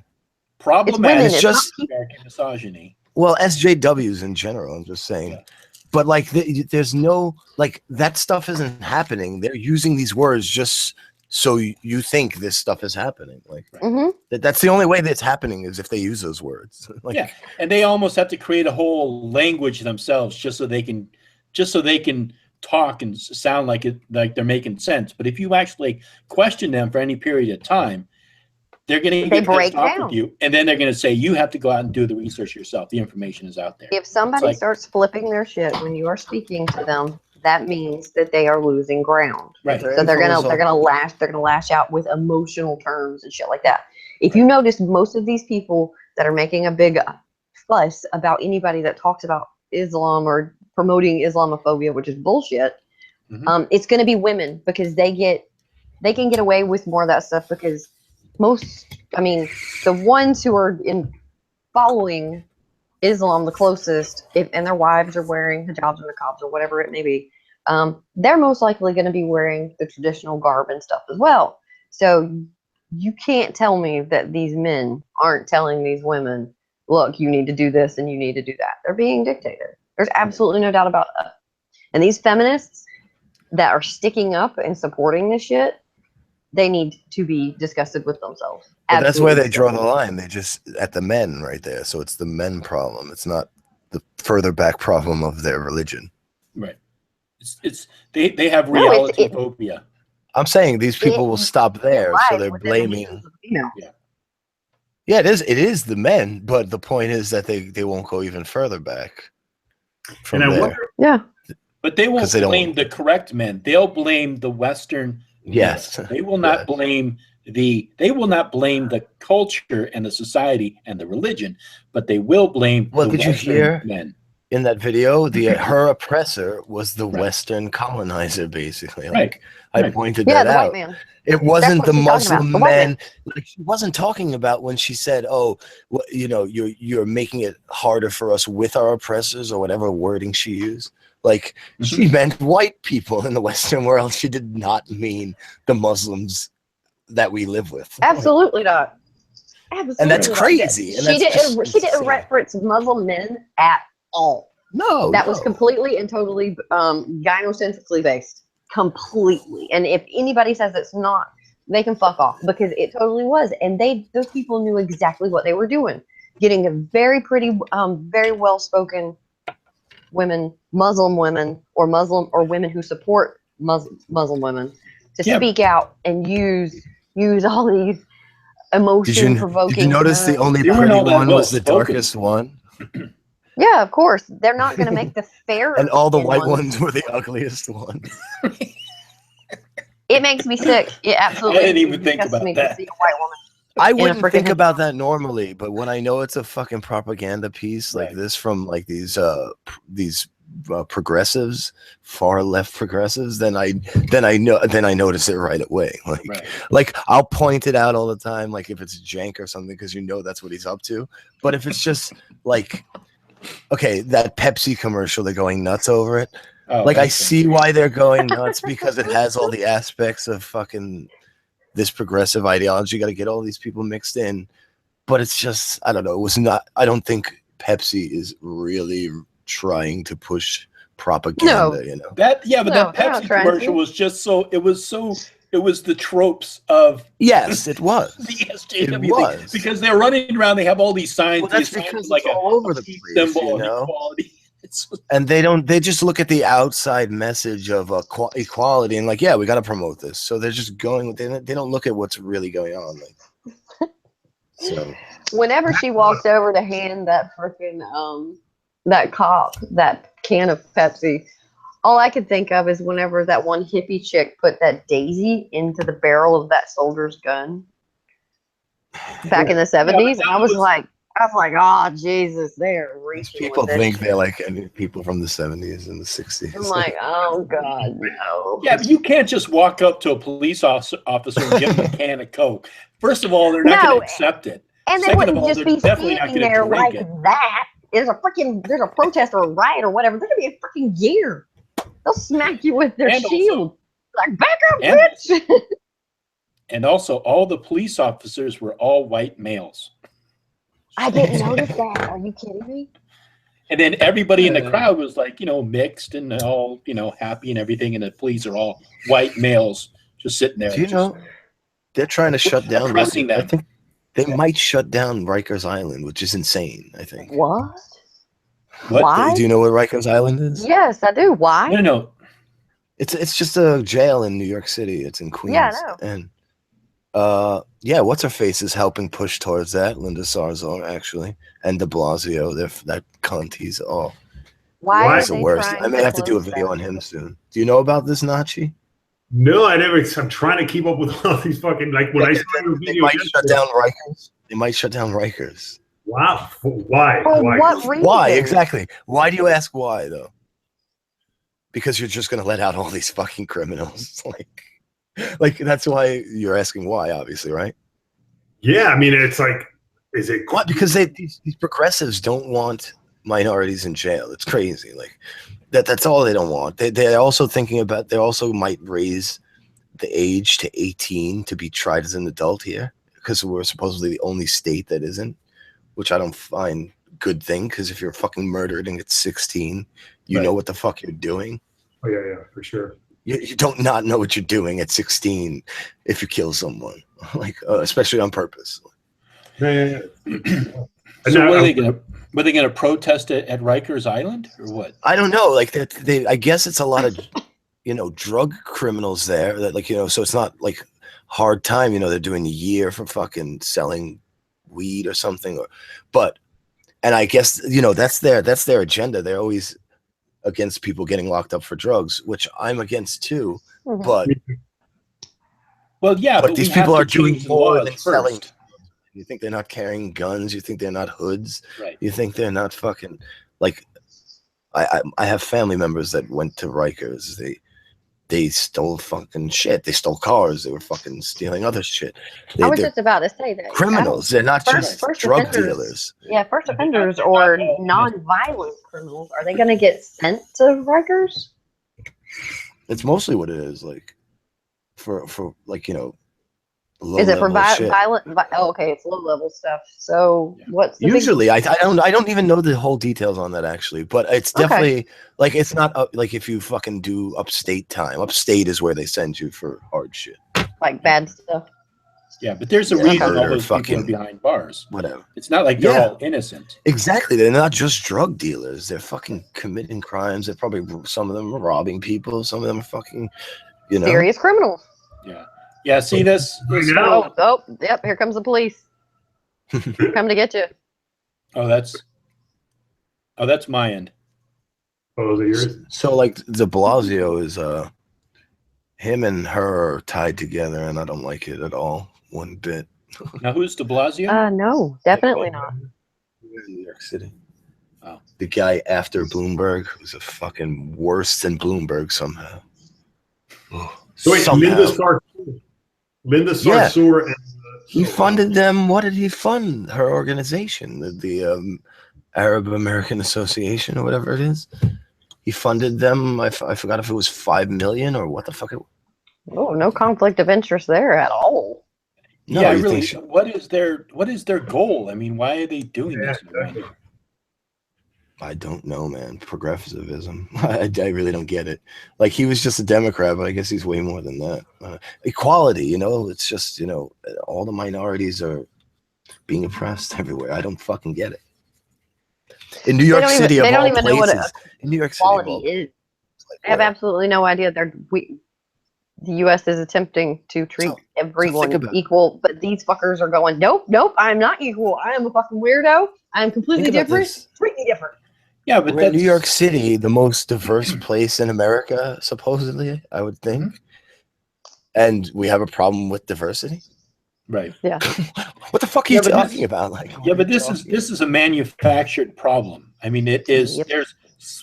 There's small, tiny pockets of people who are biased, discriminatory, racist, or whatever. It's politics. They're lining their fucking pockets. If they do this, they get votes. They get, if they create a sob story of Muslims being, attacked all the time, which they're not, they're the protectors of the Muslims, and the Muslims will vote for them, I guess. I don't know. But there's no way you can't force people to change their minds. If somebody's actually discriminatory against another group, you can't just force them to change their mind. They're going to remain in whatever laws, and they keep adding more. The more people come in like this, the more rules they'll make and laws they'll make, and you can't do this. They made a discrimination law for trans people. Like you have to call them by their proper pronoun. Where is this? Where did this happen? In New York City. In New York City. New York City, really? But it's supposedly only for instances of like if let's say your landlord was like call you tranny or something all the time. Okay. They can't discriminate like that or something, and within your job. But who's to say what's going to be the word that's going to offend you? If Like, So- what if you're like, oh, you're a woman that became a man, so I call you he. But you're like, no, I like this bullshit other words they made up, Zier or whatever the fuck. You know, now I have to call you that. It's not like They're gonna come So up if I with refuse sound to, I can be effects. fined. That's It's gonna be crazy. little tiny So sound the bites. It's gonna be landlord- like, my name is what the fuck? That's all So they the have land- left. So the landlord and the boss has to call you by Whatever you say. whatever pronoun you want to be called. Yes. Okay. Well, that's the thing that what's his face was dealing with, Jordan Peterson. Yeah, and that, and I think with him it was they were trying to push that Zay Zer. Yeah, all that stuff. God. Dude, who are these people? Like, where are these kids growing up like this? Like, I want to smack them now before they grow up. I've met Like, how Then do I they'll pick them out definitely on they'll the be a street? victim. Then if you slap them, they'll be a victim of domestic They'll or be a of victim violence. anyway. And then no, you can't slap them. Get a water gun, shoot them in the eye with it. Yeah, See, but if I to- slap but to- them and they are a victim, then at least it's true. Like, But to kind of Then stick up for people who are transitioning, I think the problem is that there are people who are actually transitioning to another sex. So they're one gender and they're transitioning to another gender. Mm-hmm. That I can understand. Then I don't mind people calling them he or she or whatever they want to be called. But I think that a lot of people do it just for the oppressive points, so that they can be part of that oppressive minority. That's the thing that pisses me off. They're trying also- to jump on the popularity. Right. Because it also detracts from those people who are actually seriously going through that and dealing with that and actually, trying to get through being discriminated against. So it kind of defeats the purpose of it, really. so strange though, because like all these kids are Yeah. gender fluid. Come on, like I don't fucking buy it. Like, what if they are, then they've just like bought into all this shit from the beginning, I guess. Or this is some sort of a phenomenon. I think it's probably How that. did the phenomenon come about? I think it's a social phenomenon where this has become a meme, like this progressive, fucking politically correct shit. Which obviously it's been going on for a while, because I remember Bill Maher's show Politically Correct years ago. So obviously this is, but I think now it's like really, really getting, and it's getting out of hand. And the funny thing was that back then, Bill Maher was kind of making fun of the political correctness for it to die out. And instead, it's like, it looks like it's going, It's reared its ugly head. What was the catalyst for that happening? Yeah. I think I mean, when Obama came into office, I think Obama and the people that were in his cabinet, let me not start.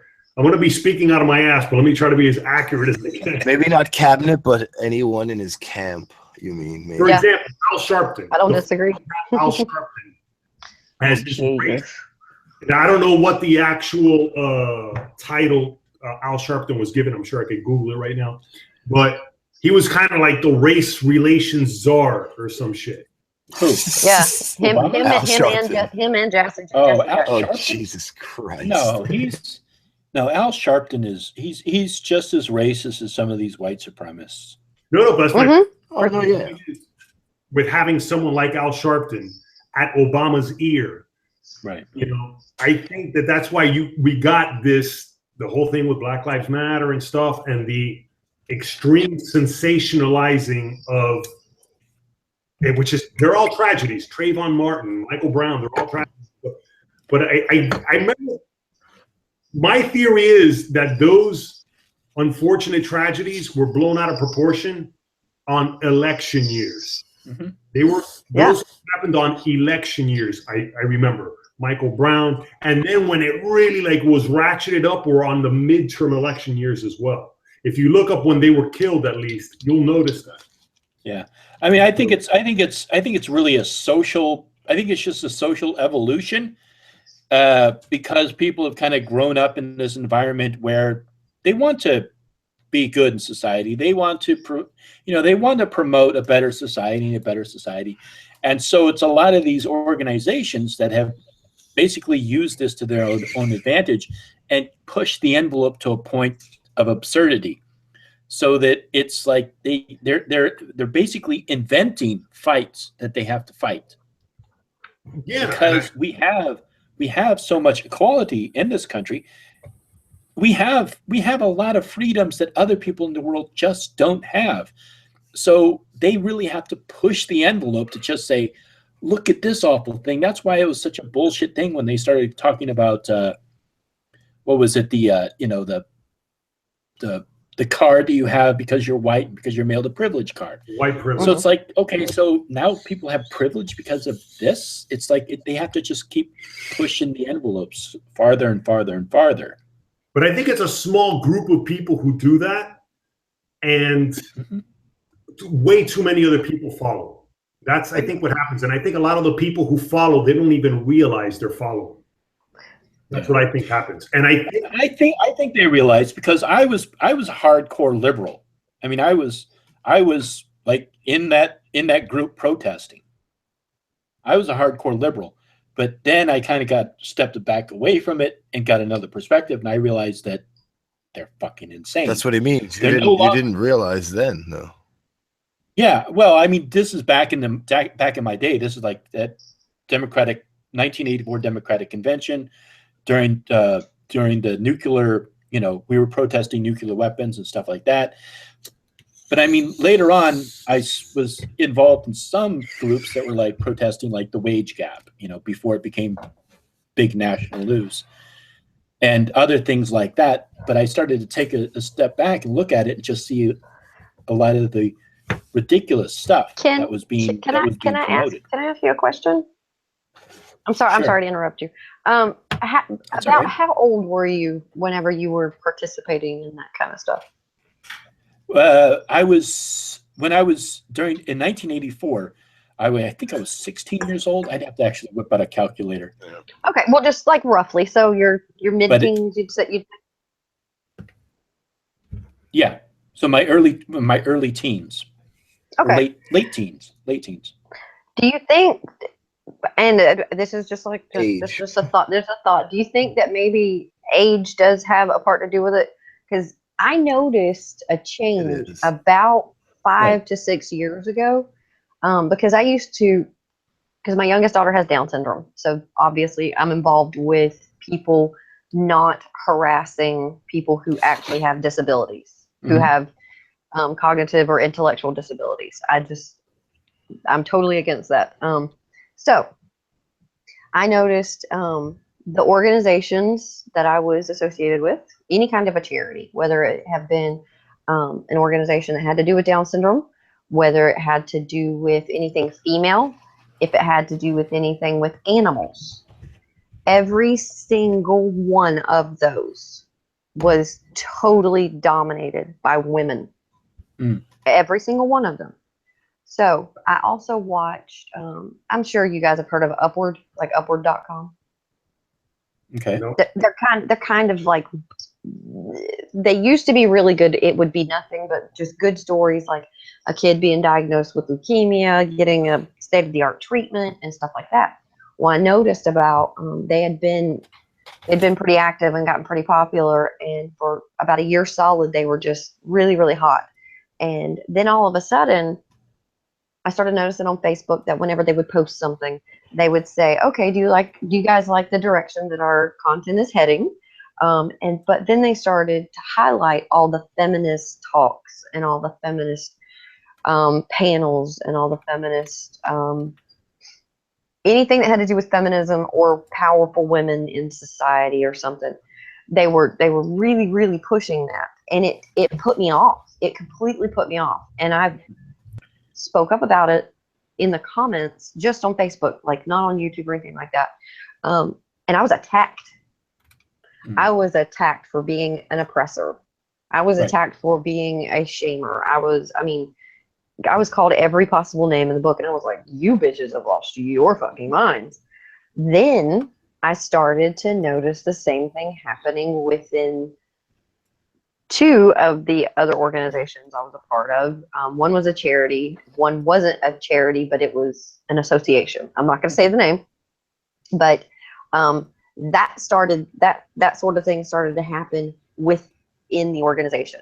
Yeah. We would have a meeting, like face-to-face meeting, or we would have some sort of like maybe group conference call on Skype or something like that. So anyway, I know that Matt doesn't know me. And Heathen and Billy, they pretty much, they know my personality. They pretty much know my character.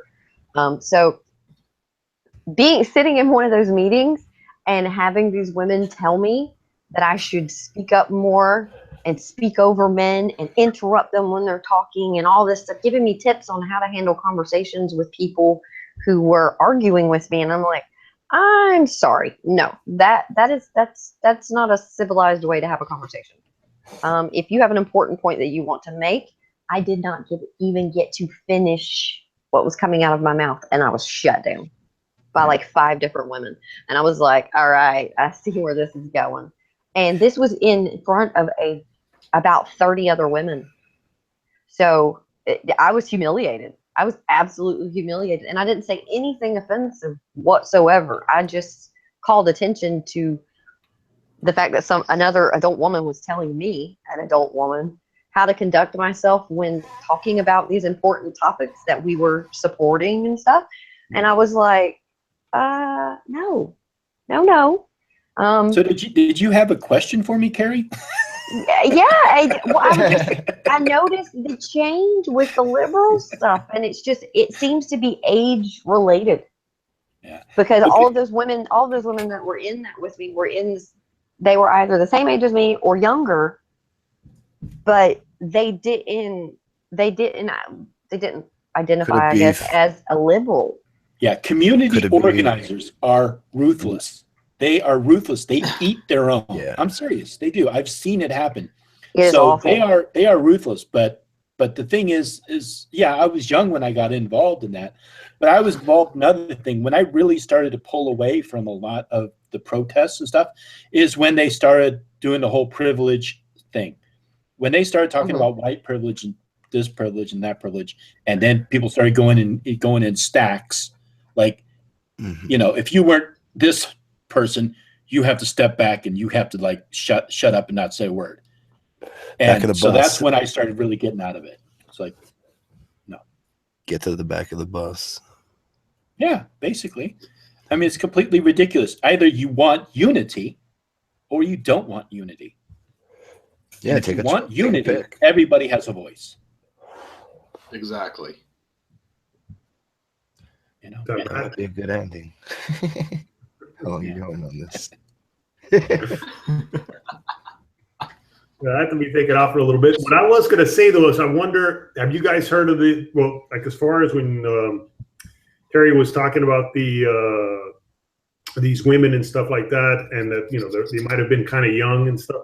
Obviously, you guys you've heard that saying, if you're not a liberal in your 20s, you have no heart. If you're not a conservative after your 20s, you have no brain, or something like that. Okay. But it makes total sense. I think as you grow older and you start realizing, oh, wait, this is how things actually work, then you're like, that's when you start becoming quote unquote conservative.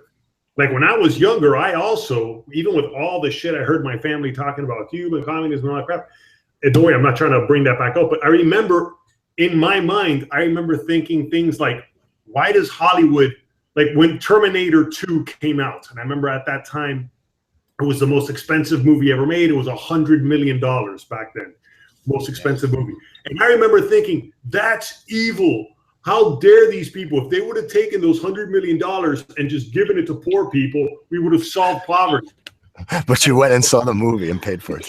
Right? That's what's crazy. Now they have $100 million and $14. No, I'm sorry. I interrupted your story. Keep going. I'm sorry. Yeah, the point was that a friend of mine pointed out to me, he's like, wow, you sound like a communist. And I was like, and he explained. He just explained. He gave me a simple economics lesson. And from that point on, I realized, oh, okay, I get it now. Jobs are created. Yeah, $100 million was spent. $1 billion was probably made. And I think a lot of these people just don't get that. So I think that's one aspect of the age. But I've seen this other theory going around that a lot of liberalism and conservatism is really rooted almost in maternal and paternal instincts. Like liberals, you know, and you'll notice that, like what Carrie was saying, like I'm wondering if the majority of them being female and stuff, you know, I wonder. But again, not all females are like that either. Just like not all men. I mean, all you have to do is look at people like, I don't know, fucking Kyle Kalinske, for example. So I know men are macho. That guy, I mean, whatever. And I like some of his videos. Look, by the way, he made a pretty interesting video about the whole thing now with the YouTube demonetization. And that was like one of those rare times that I was like, okay, I'm kind of with you on this. Because I got to admit, the regressives too. Yeah, exactly. It's affecting everybody. I thought, though, that it wasn't affecting like the young turds. I thought that they were getting away with that. At least according to Steven Crowder. Like, are they still on YouTube? Yes. Oh, yeah. Yeah. Unfortunately. For sure. Yeah, that's insane. Yeah, people just stop caring what they said and stop making videos about them. Yeah. I mean, I don't know. I mean, I try to kind of like figure out exactly where I align myself on the political spectrum, and I'm just going to stay in the middle. I think a lot of the issues that we have in communities, especially poor communities, they're not going to be addressed by showing how much somebody has privilege or whatever. The way you're going to do that is by making education more accessible to people, get them more interested in education, because it's the only way that people are going to get out of poverty is by educating themselves, getting a higher paying job. It's just the way it is. And I think a lot of these groups, they're like in this like mommy hug it out kind of mentality, and you just can't hug out problems. Certain problems need serious addressing. Confrontations. Yeah, and you can't just hug out every problem. It just doesn't work that way. Yeah, there's a male approach that's needed to certain situations. Yeah. There just is. The femininity has just got to be put to the side. That's where these feminists get this shit construed. Because they see men in one way. They see you guys as like complete maniacs or whatever the media has told them or whatever their feminist fucking lord has told them. And so they're looking at you and going, yeah, I should probably act like that, and they'll give me attention. So then they act like what they think men act like, and they look like fucking just insane people. Yeah. It's like, what are you doing? I've never seen a man act like that in my life. I'm trying to be equal. No, you were behaving like a complete asshole. Yeah. I'm a female. I'm telling you this. You're an asshole. Just stop it. But they think men are assholes. Yeah. There you go. There's a lot of men I wish wouldn't act the way they do either. I mean, especially with a lot of jobs that I've had where guys are just pointlessly aggressive. And you're like, dude, fucking chill the fuck out. That thing where women think they gotta like man up. I mean, everybody can be an asshole. It doesn't matter what sex you are or anything. You can be an asshole no matter what. So. I try to be a bitch on a fairly frequent basis so people don't run over me. That's how you handle that shit. You don't have to act like a man. You act like a fucking woman and they will scatter. Yeah. Like a woman and people just go, ah! Because nobody wants to deal with that emotional shit. Why do you think women put the tears on? Because it works. Hey, Billy, if you put your channel name in the group chat, I'll post it in the chat so people can go and check out your channel. All right, I gotta go to it. I'm pretty sure if you just type in Billy Bong, I'll be the first one there. Yeah, because I was trying to find you in Google Plus, and I put in Billy Bong, and like 10 or 15 people with the same name popped up. I wasn't the first one. See, that pisses me off because I'm having a problem with my name on Google Plus. And yeah, I put in like Billy Bong, and all these names came up. I can't change my Google name to my real name for some reason without changing the channel name. Without changing the channel name for some reason. Yeah. Oh, right. Yeah. They're connected. Nobody else has this problem, though. Other people change their shit and don't change their names. Like, I'm sure Sargon's isn't registered as Sargon. Like, so I don't know. It's causing me a problem. You can't go into your profile settings and I went adjust into it there. Everything, everywhere, every fucking place I could go. Damn it. I haven't been in Google Plus in a while. Ask Anthony what I've done. Like he watched me do it. He watched me do it like the third time I did it. Damn it. Yeah, I was surprised. I actually got a message from him. He kind of disappeared for a while. I would love anyone who has the answer, but everyone's gonna give me the options I've already had probably. So and you can't contact them. You write them, they don't answer. They just don't answer. I don't even know what Google Plus is. Oh God, you are a newbie, aren't you? You have to have a Google Plus account to have a Google account. Google Plus is when Google bought up YouTube, they kind of implemented Google Plus, so everybody had a Google Plus. Yeah, they tried to make it like Facebook. They tried to like make everybody do Google Plus, and it was just like it was just clumsy. No one did it. Yeah. No one cared. So now everyone has an account attached to them by Google Plus and whatever. Yeah. And it's somehow your main account. Because it's Gmail. Exactly. It's your Gmail account. That's why. Yeah. Yep. Because I don't think anybody uses Google. I don't use Google Plus. No. Except for Hangouts. I use it. I have an Android, so my phone is tied to it. So like my pictures and stuff like that. Yeah.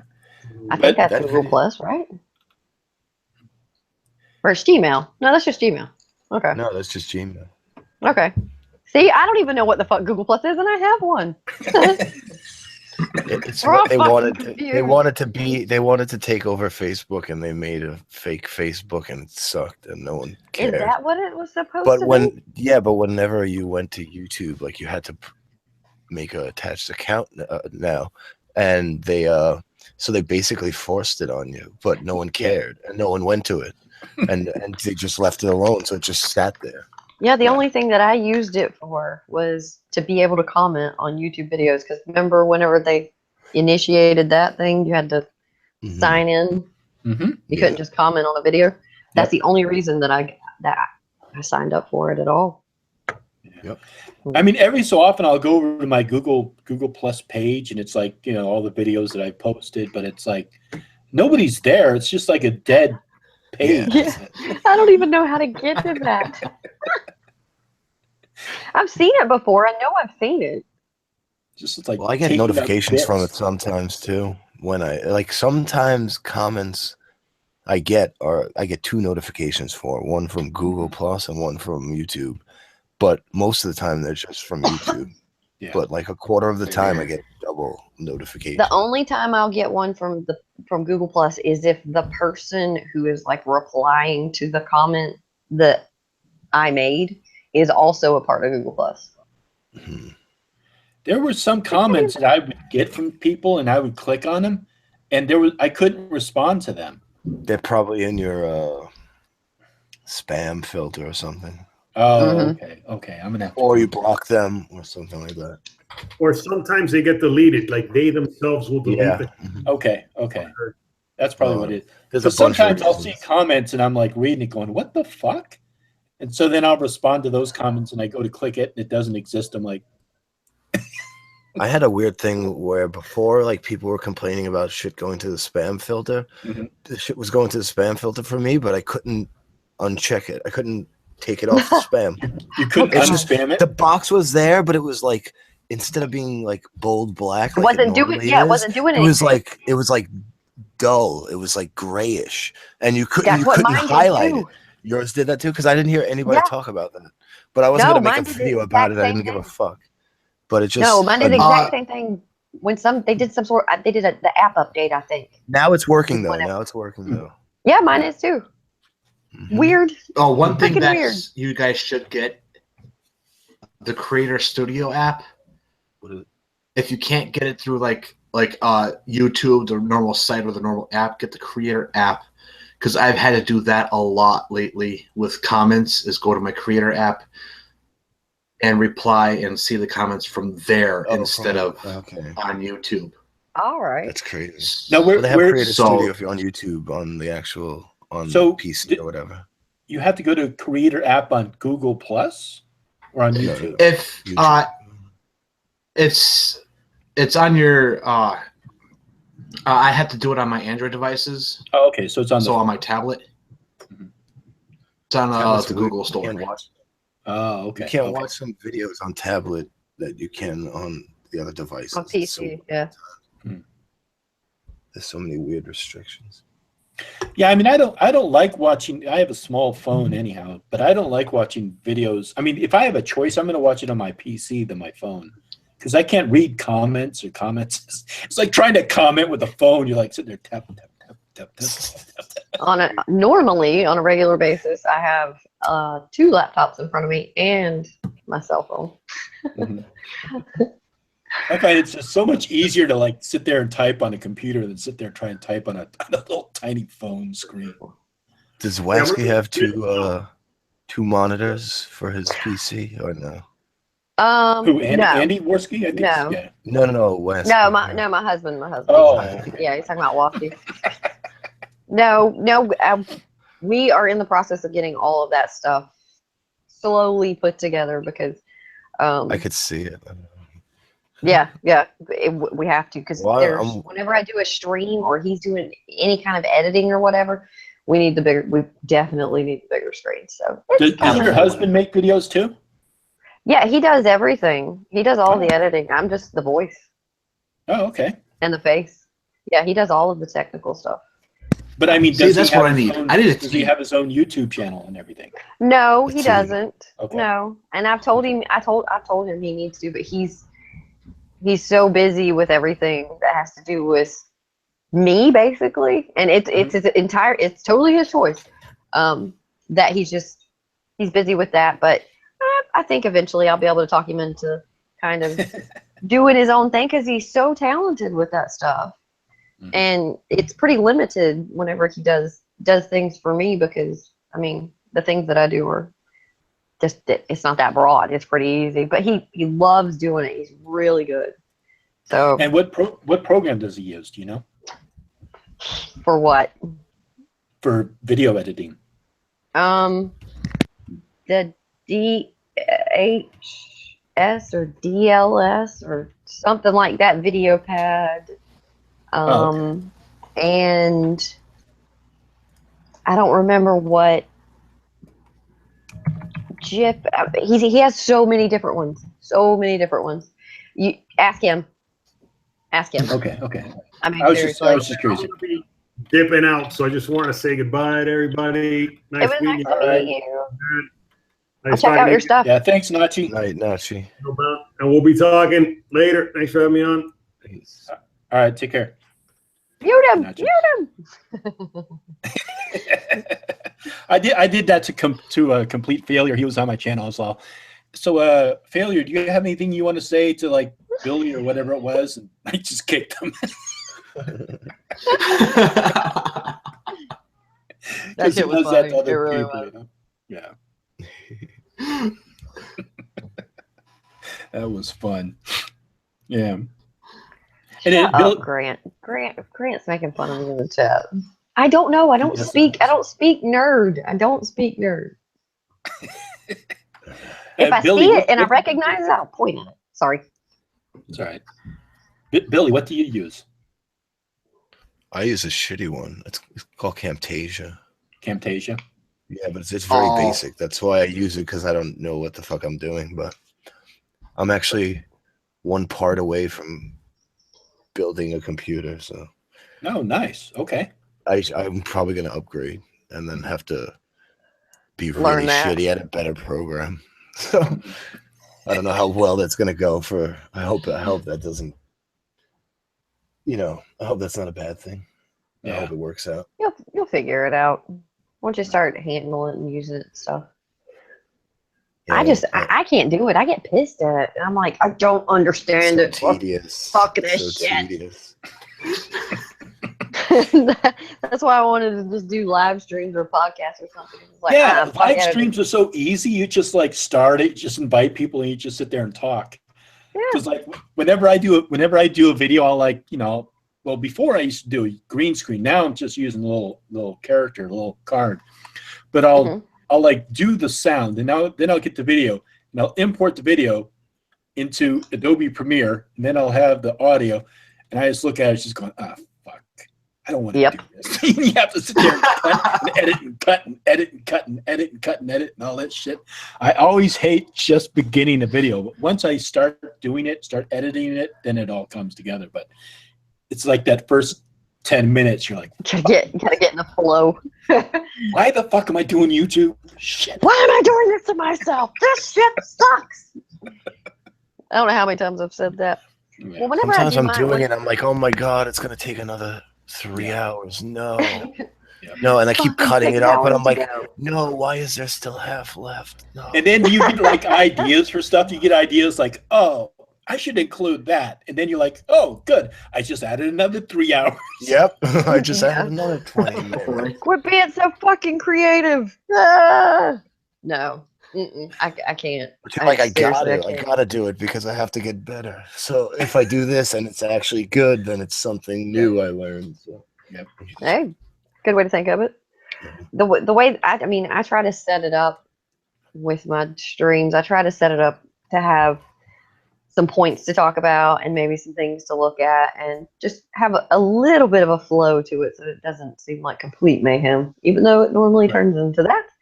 But I try to structure it as much as possible to make it interesting and keep people on topic, stuff like that. But yeah, that's the thing is then you I bring in the audio and then I have the video clip, whatever I'm responding to, and then I'm like, it's got to be interesting. Then you start thinking of stuff, trying to make it interesting, and then it's just like, yeah, overthink it. Yeah, and it's just sometimes it's just too much trouble. Like I was doing this video, which is going to be coming out. I'm responding to a flat earther. So on I was Friday, like, on Friday, right? Yeah, on Friday. So I was gonna like mold. I was gonna create this thing in Blender. I was gonna create like an earth and little figure and all that. And I'm like, fuck this. No, this is gonna. I'm gonna have to render all this shit and do this video animation. I was like, no, I'm not doing that. Not for a flat earther. Sorry, but no, I'm not doing it. It's just too much trouble. I saw a meme of it was what was it? It was the moon, and it was like a flat Earth eclipse, and it was like a disc shadow passing over the moon, like oh god, just like a thin, like basically just a strip passing right by the middle of. They're so precious. Just one so line, precious. just one black line. Yeah, exactly. Just going across. Like a cigar crossing the moon. But the moon's the moon's a hologram. It's a hologram, right? Yeah, Carrie, it's a hologram. That's what I thought. Or it's a projection. They're by the aliens. No, it's a projection. It's a projection, okay. But the airplanes, what they have to do is when they fly by, they have to create the screen that we see the moon on. So they have a moon on the side of the plane. Right, so they have a green screen. So just fucking they have a green screen. Wow, that moon's moving awfully fast. Yeah, it's like a green screen. A first green screen, right? Like it falls off every so often. Like you look up, there's like this little triangle of green. You're like, what? Like a little flap. Oh God. People believe this shit too. That's what's scary. I know people believe it. That's what I'm like responding to this kind. Like, I don't know about you, but like you hear something so stupid. You're like, should I even respond to that? I mean, it's that moment where you're like, this person has to be fucking crazy. You yeah, most certainly have to be fucking crazy. Yeah, it's almost like all you have to do, like, all you have to do is like put your icon on there for 1 second and then just move it away because it's that stupid. Exactly. Everybody in your audience knows it's that stupid. So you don't even have to say anything. All you have to do is put the icon there. People recognize it's stupid, and that's it. It's funny. Like you could do little. You remember in school, like teachers teaching you, or even like fucking something like Bill Nye. Like they'll use like 2 balls, and they'll use a light source to prove things, and it's like how planets move and shit or whatever. So like this is all testable, but you can do your own tests to match the science and see if it's correct. And they're like, no, that's not true. Yeah, you can't prove it. Like, no, you can. You can do these little experiments with balls and light. They did it 3,000 years ago. You can do it today. No, the aliens did it 3,000 years ago. What are you talking about? They built Puma Punku. Yeah. There's this one guy, Cool Hand Logic. Have you ever seen his videos? No. Cool Hand Logic. Mm-mm. You got to see his batshit videos. They are just like, he just completely just owns them. It's so good. And he goes over like flat earthers and people who believe that, you know, airplanes are demons, sky demons, and all this crazy stuff. Yeah. I mean, there's this one guy who thinks that airplanes are actually demons. Yeah, I've seen those. Does he live on like a desert island somewhere? What the fuck? No, and it's never seen What? technology. He lives in the middle of America. Oh God. Might as well Somebody be the Trying to same say like the thing. Somebody tail needs fin to- is at the horns. Okay, this is completely evil to think, but one of his friends needs to like kidnap him, throw him on a plane, and just let it take off and just watch what happens. What would he do? What would he do? He would lose it. I'm gonna do it. Absolutely lose it. It's so funny because this guy, Ooh. Does he have an what he'll do is- explanation? of course he has an explanation. Oh, fuck. Terry, that was a really. Tell me. Tell me. Of course he knows. I mean, he'll take footage of airplanes with his little camera, so he'll have to get really close up to them. So he'll do like digital zoom, so it'll be all shaky and everything and pixelated. Then he puts it on his TV and he takes a second video of it on the TV, so it's more and more blurred. And then he puts it into his video and he says, "See, and here's the face of a demon." What the fuck? You have to just watch it. Watch Sky Demons by Cool Hand Logic. It is just Cool Hand hilarious. Logic. Okay. Sounds good to Like, me. well- CHL, Cool Hand Logic. I think you and I did a video on that before. On the Sky Demons? I think we did. I think we did that on a Heathen Haven once. On Heathen Haven? I'm pretty sure we did. Could have been. I know Okay. Mullet Man kept us busy for a while. So Right. the flat earthers are absolutely insane. We all know that, but they're quite entertaining. Yes, they are. Have any of you came across the video? This guy's a MGTOW. Came across the video of this guy talking about that women inject venom or some sort of poison mind control into men's penises when they have sex. It's And called that being is pussy. how we take control of your minds. It's called being pussy whipped. Yeah, right. It's a shit, common phenomenon. This is a real thing. Hang on a minute, I'll get it. Are you serious? Who is I this? swear to God, and he has like thousands of subscribers. And he's saying this with a dead serious face. He Right? is dead serious. There's absolutely no irony in this statement whatsoever. Hang on a minute, and I will send you the link, and I will let you see. This is a real thing. Poisonous vaginas. Is he like is he a guy like in his late 30s with a beard? I don't know. He Okay. sounds super white. Super white. Okay, let me see. I don't know. Venomous vagina. Venomous vagina. That's what I think it's called. Or poisonous. Or Someone something called like- it an AIDS ring in chat. Called it what? An AIDS ring. Oh my God. Okay. That is insane. I just shared this not like just a few weeks ago because I was asking somebody else. I was like, "Have you heard of this?" I'm like, "No, that's got to be fake." I was like, "I swear to God." And I sent them the Women- link, and Women already have a something like that, but it's not venomous. yeah, it's pheromones. No, it's their tits. Oh God. We'll do anything. No, those hypnotize. Those hypnotize. They don't take control. Yep. They just hypnotize. Guys will Drool do a the little bit. stupidest. Guys will do the stupidest stuff for women. We will do the stupidest stuff. We'll get ourselves killed for a woman. I've seen it happen. Yeah, just look at the Titanic. Oh, Leonardo DiCaprio, yeah, he was an idiot. Jesus, now I can't find it. I can't remember what it's called. All right, let me put it in Nick down. Was it a video that just recently came out? No, I think it's been out for a year. Oh, okay. I'm pretty sure it's been out for like a year, but he's not well known at all. I didn't see any response videos to this insanity. I mean, if I want a good laugh, and it's like 35 minutes long, he goes into some serious detail. Yeah, Jeff Holiday did a video series where he just like kind of like just gave us links to like various parts of the internet that are just like crazy. They're not really crazy, just like fun to watch. That was fun.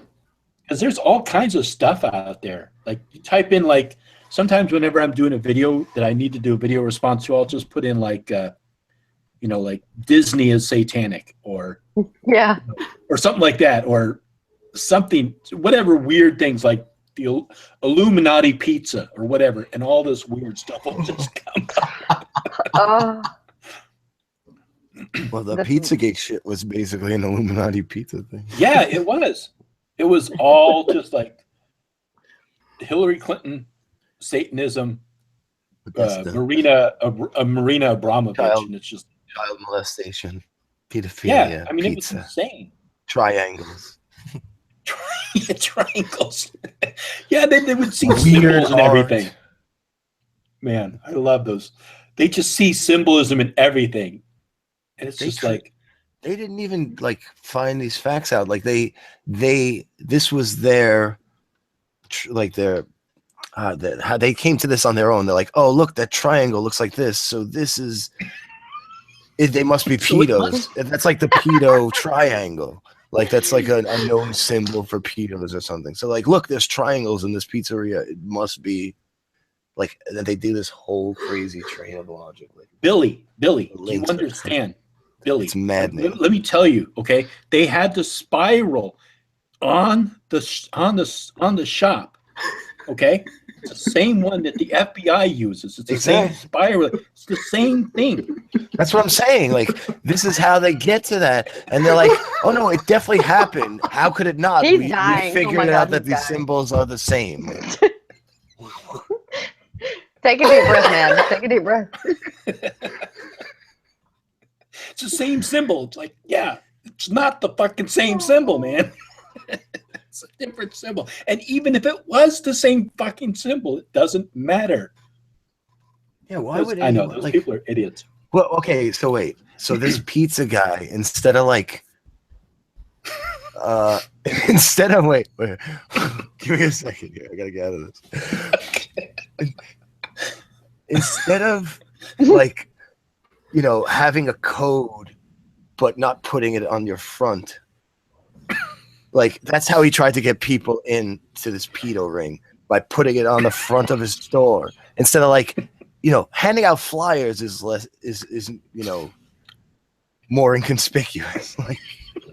Like why not go that route? No, let me put it on the front of my store and get random pedophiles to come here and join. I don't get it. But it's for the elites. It's for the elites. Well, they had tunnels. They had tunnels under the pizza place. They had tunnels. See, I haven't looked into any of that. Like the ridiculousness of it was just too much. So I was like, is this really? Reddit or 4chan is the people that like figured out the code. Reddit, I believe. So they figured out the code, but there's no evidence that any of this stuff happened. Well, it was all like circumstantial, because there was WikiLeaks where they're like talking about pizza. And he was going to buy a bunch of pizza, and there was going to be like pineapple on the pizza, and then all these various toppings were code words for different types of. But the code was created by the people on Reddit. They didn't find a written document or anything. Like, the people on Reddit created this code. That's what I'm saying. They're like, oh, look, the symbols of pedophilia are the same as this. And this guy's selling pizza. And look, they called them about pizza on this day. Like, that's where this all comes from. It's crazy. It's insane. It's Absolutely. And then that guy who went in there. Yeah, but these aren't even like these aren't even like I don't even know. These are like regular people who voted that believe this shit. You know what? That should have been a test. That should have been a test. Like when you people register to vote, they should say, "Do you believe in Pizzagate?" If they say yes, you're rejected. But that's partisan. Actually. It's a partisan thing. You can't, because then you're like, oh, because the Pizzagate is totally against the Democrats.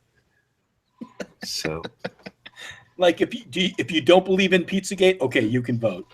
It's true though. Like, you should, if you think 9/11 was an inside job, you should fucking not be able to vote. Like a lot of things. But then that's authoritarian, so I can't. Yeah, that's another thing is all the conspiracies about around 9/11. It's basically the same thing. I did a video. They stand out there now. They're out there. They have their shit set up. The conspiracy theorists, and they want to tell you about it right in front of the building, the one that's up now.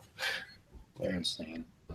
What were you gonna say about it? Like, I was just gonna say, there's this guy who wrote this whole book about 9/11 and how it's just all the same thing. It's just some kind of a satanic. Did you hear about the insurance scam one? The insurance scam one? Yeah, the guy who owns the lease or whatever, or owns the building. He was something. He did it. You know, it was all for financial gain. He planned it, I guess, Building 30 years, or he felt. No, not build it, just for the whole thing. Jesus Christ! What is that noise? I don't know. I forget the exact details, but he basically, you know, he realized he wasn't making money anymore, so he needed to he was going to lose whatever, so he had to make it back in an insurance scam, basically. But people believe this shit. What? On the Twin Towers, he was making. He was probably making a lot of money. Twin Towers. Why have I spoken to the people I've spoken to, man? That tell me these things. Yeah, it's like once you hear it, it's like you can't unhear it. Oh my god. So hey, Carrie, any luck finding that person? I'm trying to find it right now. I'm going through my history and everything. So yeah, I'm still here. I'm still looking. Curious. That's okay. I'm just curious. Yeah, but this one guy, he wrote. Let's see if I can remember it. Okay, so he wrote this whole book, and what it was the flight numbers for 9/11 had significance because they were similar to numbers used by Aleister Crowley, according by books and by page numbers and flight numbers and the date and Venus in a certain position. Oh, Jesus Christ. it's like all of this stuff, and it's all like you're like, and once you start unraveling some of this stuff, it's the Bible code. It's just like you just start unraveling it. You're like, what the fuck? Because it's like if you have one line of continuity, I can kind of understand that. It's still insane, but at least you have like one line of continuity. But even the line of continuity doesn't stay the same. It branches off. It's like, okay, we're going to go by page numbers, but right here we're going to change to the book number. And it's like, and then we're going to change from the book number to the date. It's like, how is all this come together? How does it? Yeah, why don't we reverse that? No. Yeah, it's insane. Because if you reverse it, it doesn't make any sense. Yeah, because exactly, it's just like it's a coincidence. Yes. That's all it is. It's a coincidence that this number appears here, and it's also a date. I found it. It's a coincidence. Found it. Oh God, I found it. Okay. Oh, there's a new one. There's a new one, and it looks scientific. Oh God. Okay. Oh. Well, now people are going to be interested in it. So now we got to. Oh, it is. How long is the video? This one is 8 minutes and 21 seconds. Okay, it's called Copulins. Copulins. I shit you not. It's called Copulins. That's the term that's used. I haven't seen this video, so I don't know if it's. But the other guy that did the other one, he's doing it like from his basement. You know, he's doing it from his basement. This one, this one, I just shared in there. It's like the rougher one. Oh wow. Copulins. That's He's the word. got 744 744 subscribers. Subs, yeah. All right, let me see. What is this guy? The vagina? I don't know. How do people talk about can... shit and have more subs than I do? That pisses me off. So that this seriously is it. pisses me off. Oh God. You guys probably won't be able to hear it though. Here, I'll mute it. Take out your headphones. We can mute. Put the mic to the headphones.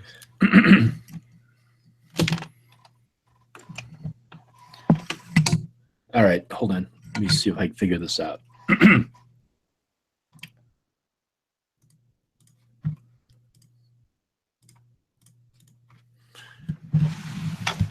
All right.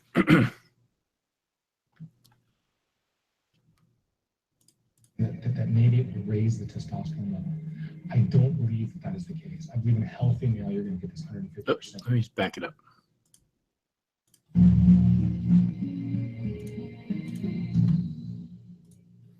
Can you guys hear it? I suppose I should start by explaining what copulin is. Yeah. Copulin are a series of fatty acids that are released by the vagina in ovulation at the optimum time.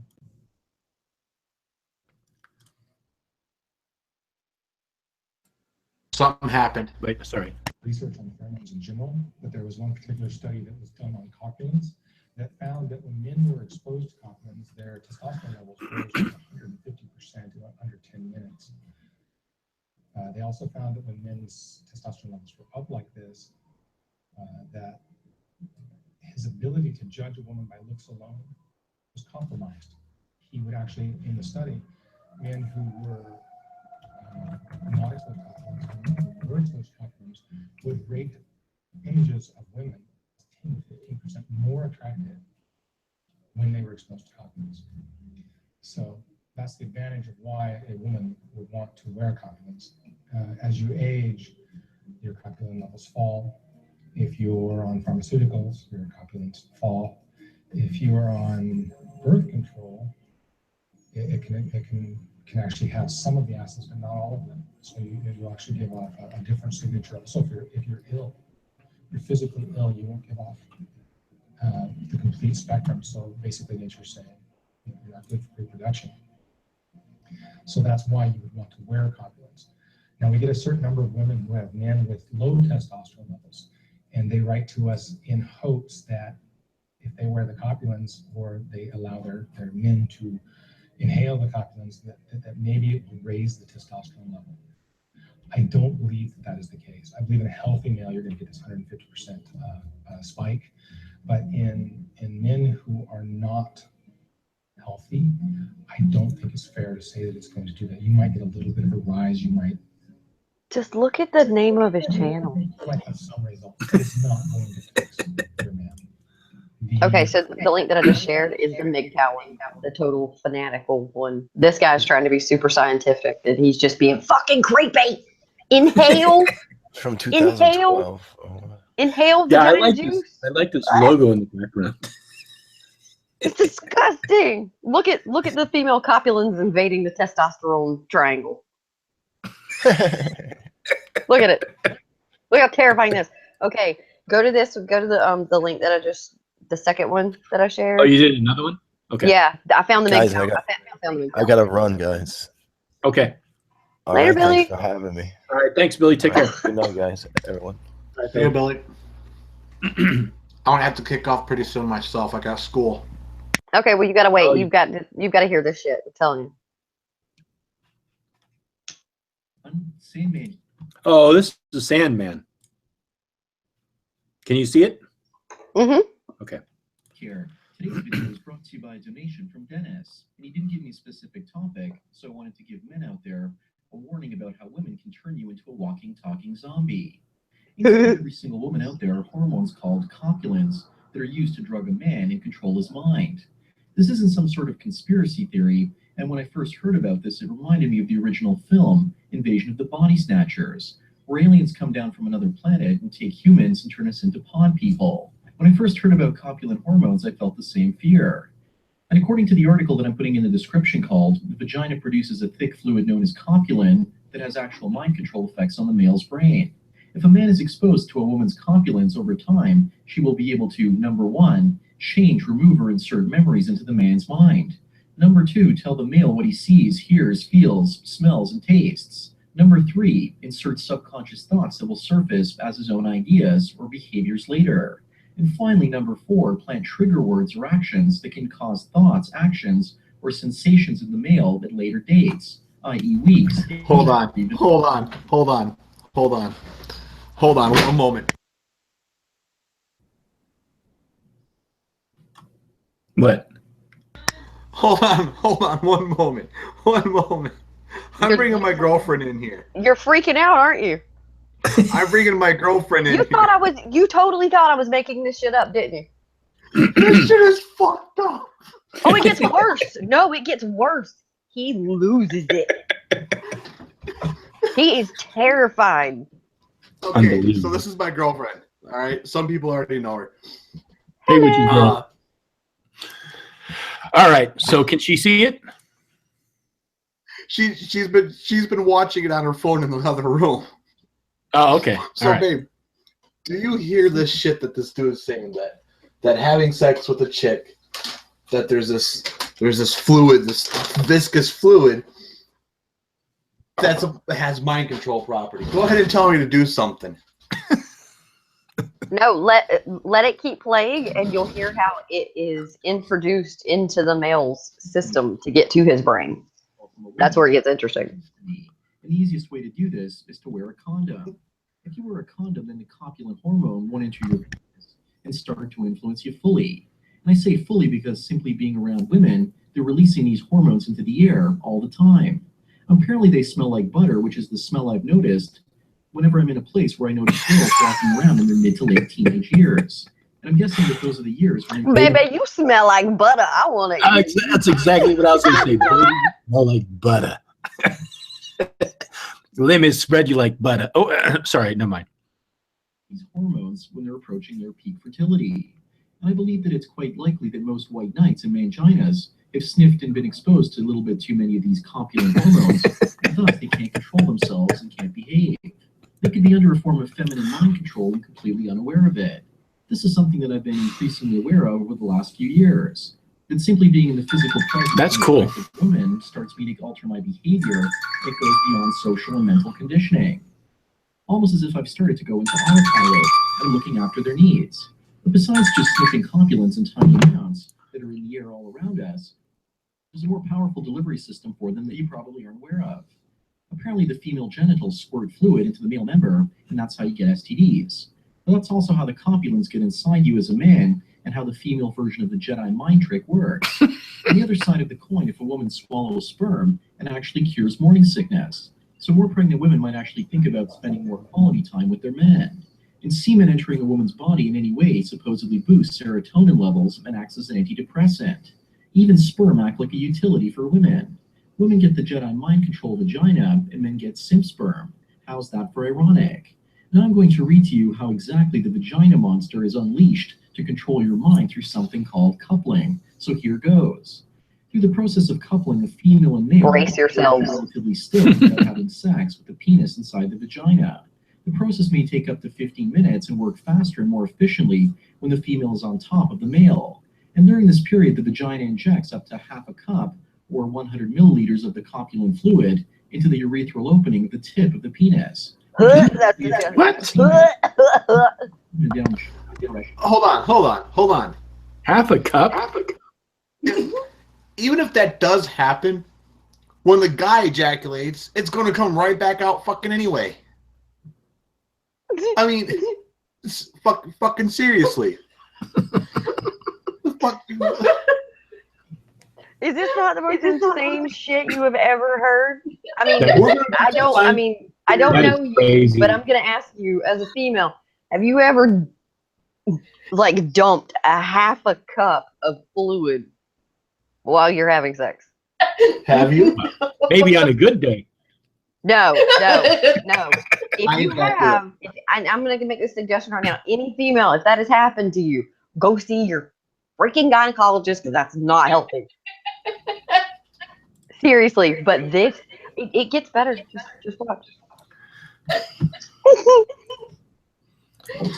After 50 minutes of coupling, the copulins will have entered the bloodstream and traveled through his testicles up into his hypothalamus, a section of the brain that controls hormones, causing the male to be completely influenced by the needs and suggestions of the female. So let me warn all of you guys listening out there. Don't enter a woman's vagina and overstay your welcome, because if you do, then you might actually have to deal with your own version of the invasion of the penis snatchers. And the article goes on to say this. Some women report having conflicting issues of morality concerning coupling, as well as the effects of copulins producing a false sense of happiness in the male. And others more boldly state that they see no problem with coupling and have coupled with their husbands while they were asleep. This is usually done in the morning when the male is naturally erect from a relaxing night of sleep. And women have given testimonies about the influence of coupling and what effect it's had on their husbands. For example, they routinely do all the housework and are far more eager to spend time with the children. So besides the possibility of turning men into zombies, it also turns them into beta males. But I want to warn you guys out there not to talk to women about coupling. In fact, I'm even scared to bring this topic up because there are women listening to this right now, and some of them are probably thinking to themselves, thank you, Sandman, for teaching us how to control our men. Is that what you're thinking, Carrie? Totally. Absolutely. Hey, Mad, when do you have to get to school? 15 minutes. Okay. All right. So yeah, we'll have to watch this some other time. Yeah. Yeah, Well, finish it. But I'm just saying that this is the insane thing that I was talking about. Like, they've lost their minds. Yeah. Yeah. I mean, I've heard Sandman before. He just kind of has an interesting way of talking. He talks very much like A monotone robot. Yes. Mm-hmm. Yeah, I know. So I've heard him. I've heard him before. Yeah, but that's he's insane. scared. He's scared. He's terrified. I think there is some truth to what he's saying, but not to that extent. No. I think there is some. I think what it does is it does create a bond. Yeah, it's just like skin to skin. Those pheromones are released. What is the happy chemical? What's the happy chemical? Endorphins. Yeah, the endorphins are released. dopamine. And when you have skin contact and intimate relationships, partners, they develop that bond. Now, it sounds to me like he's been getting in relationships, or people he knows have been getting into relationships that weren't compatible or healthy to begin with, if he's being controlled by his partner. So maybe I don't know, maybe they're looking for some sort of an explanation to their own shortcomings. So they're just going to take it as extreme as possible. But it's just very well could be. It's amazing. I've never met a man in real life. I've never met a man, unless they've classified themselves as like MGTOW, that has ever talked about things like this. So it's really strange to me. Yeah.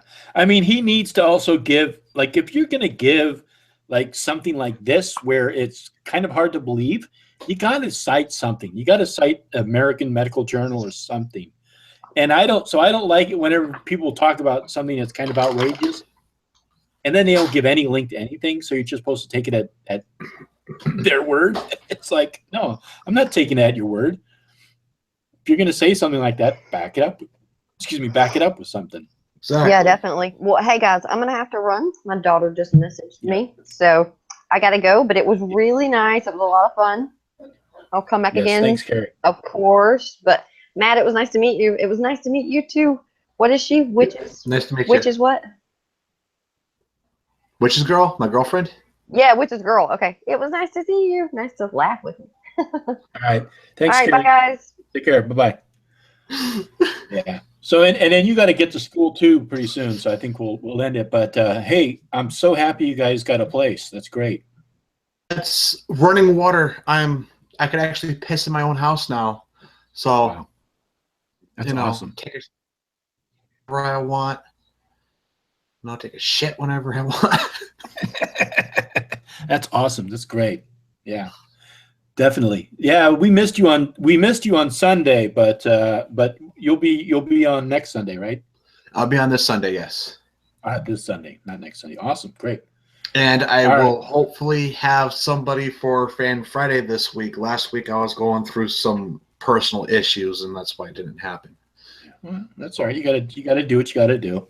You know. So sorry to those who were expecting it. I know a few people did message me on Twitter asking about it, and I was like, I'm just going through some shit right now. Not time to be around me. Yeah. Well, you got to take care of what you need to do. So. All right. Well, I'll catch you later. All right. Thanks, Matt. I'll see you later. Bye-bye. Good night, all.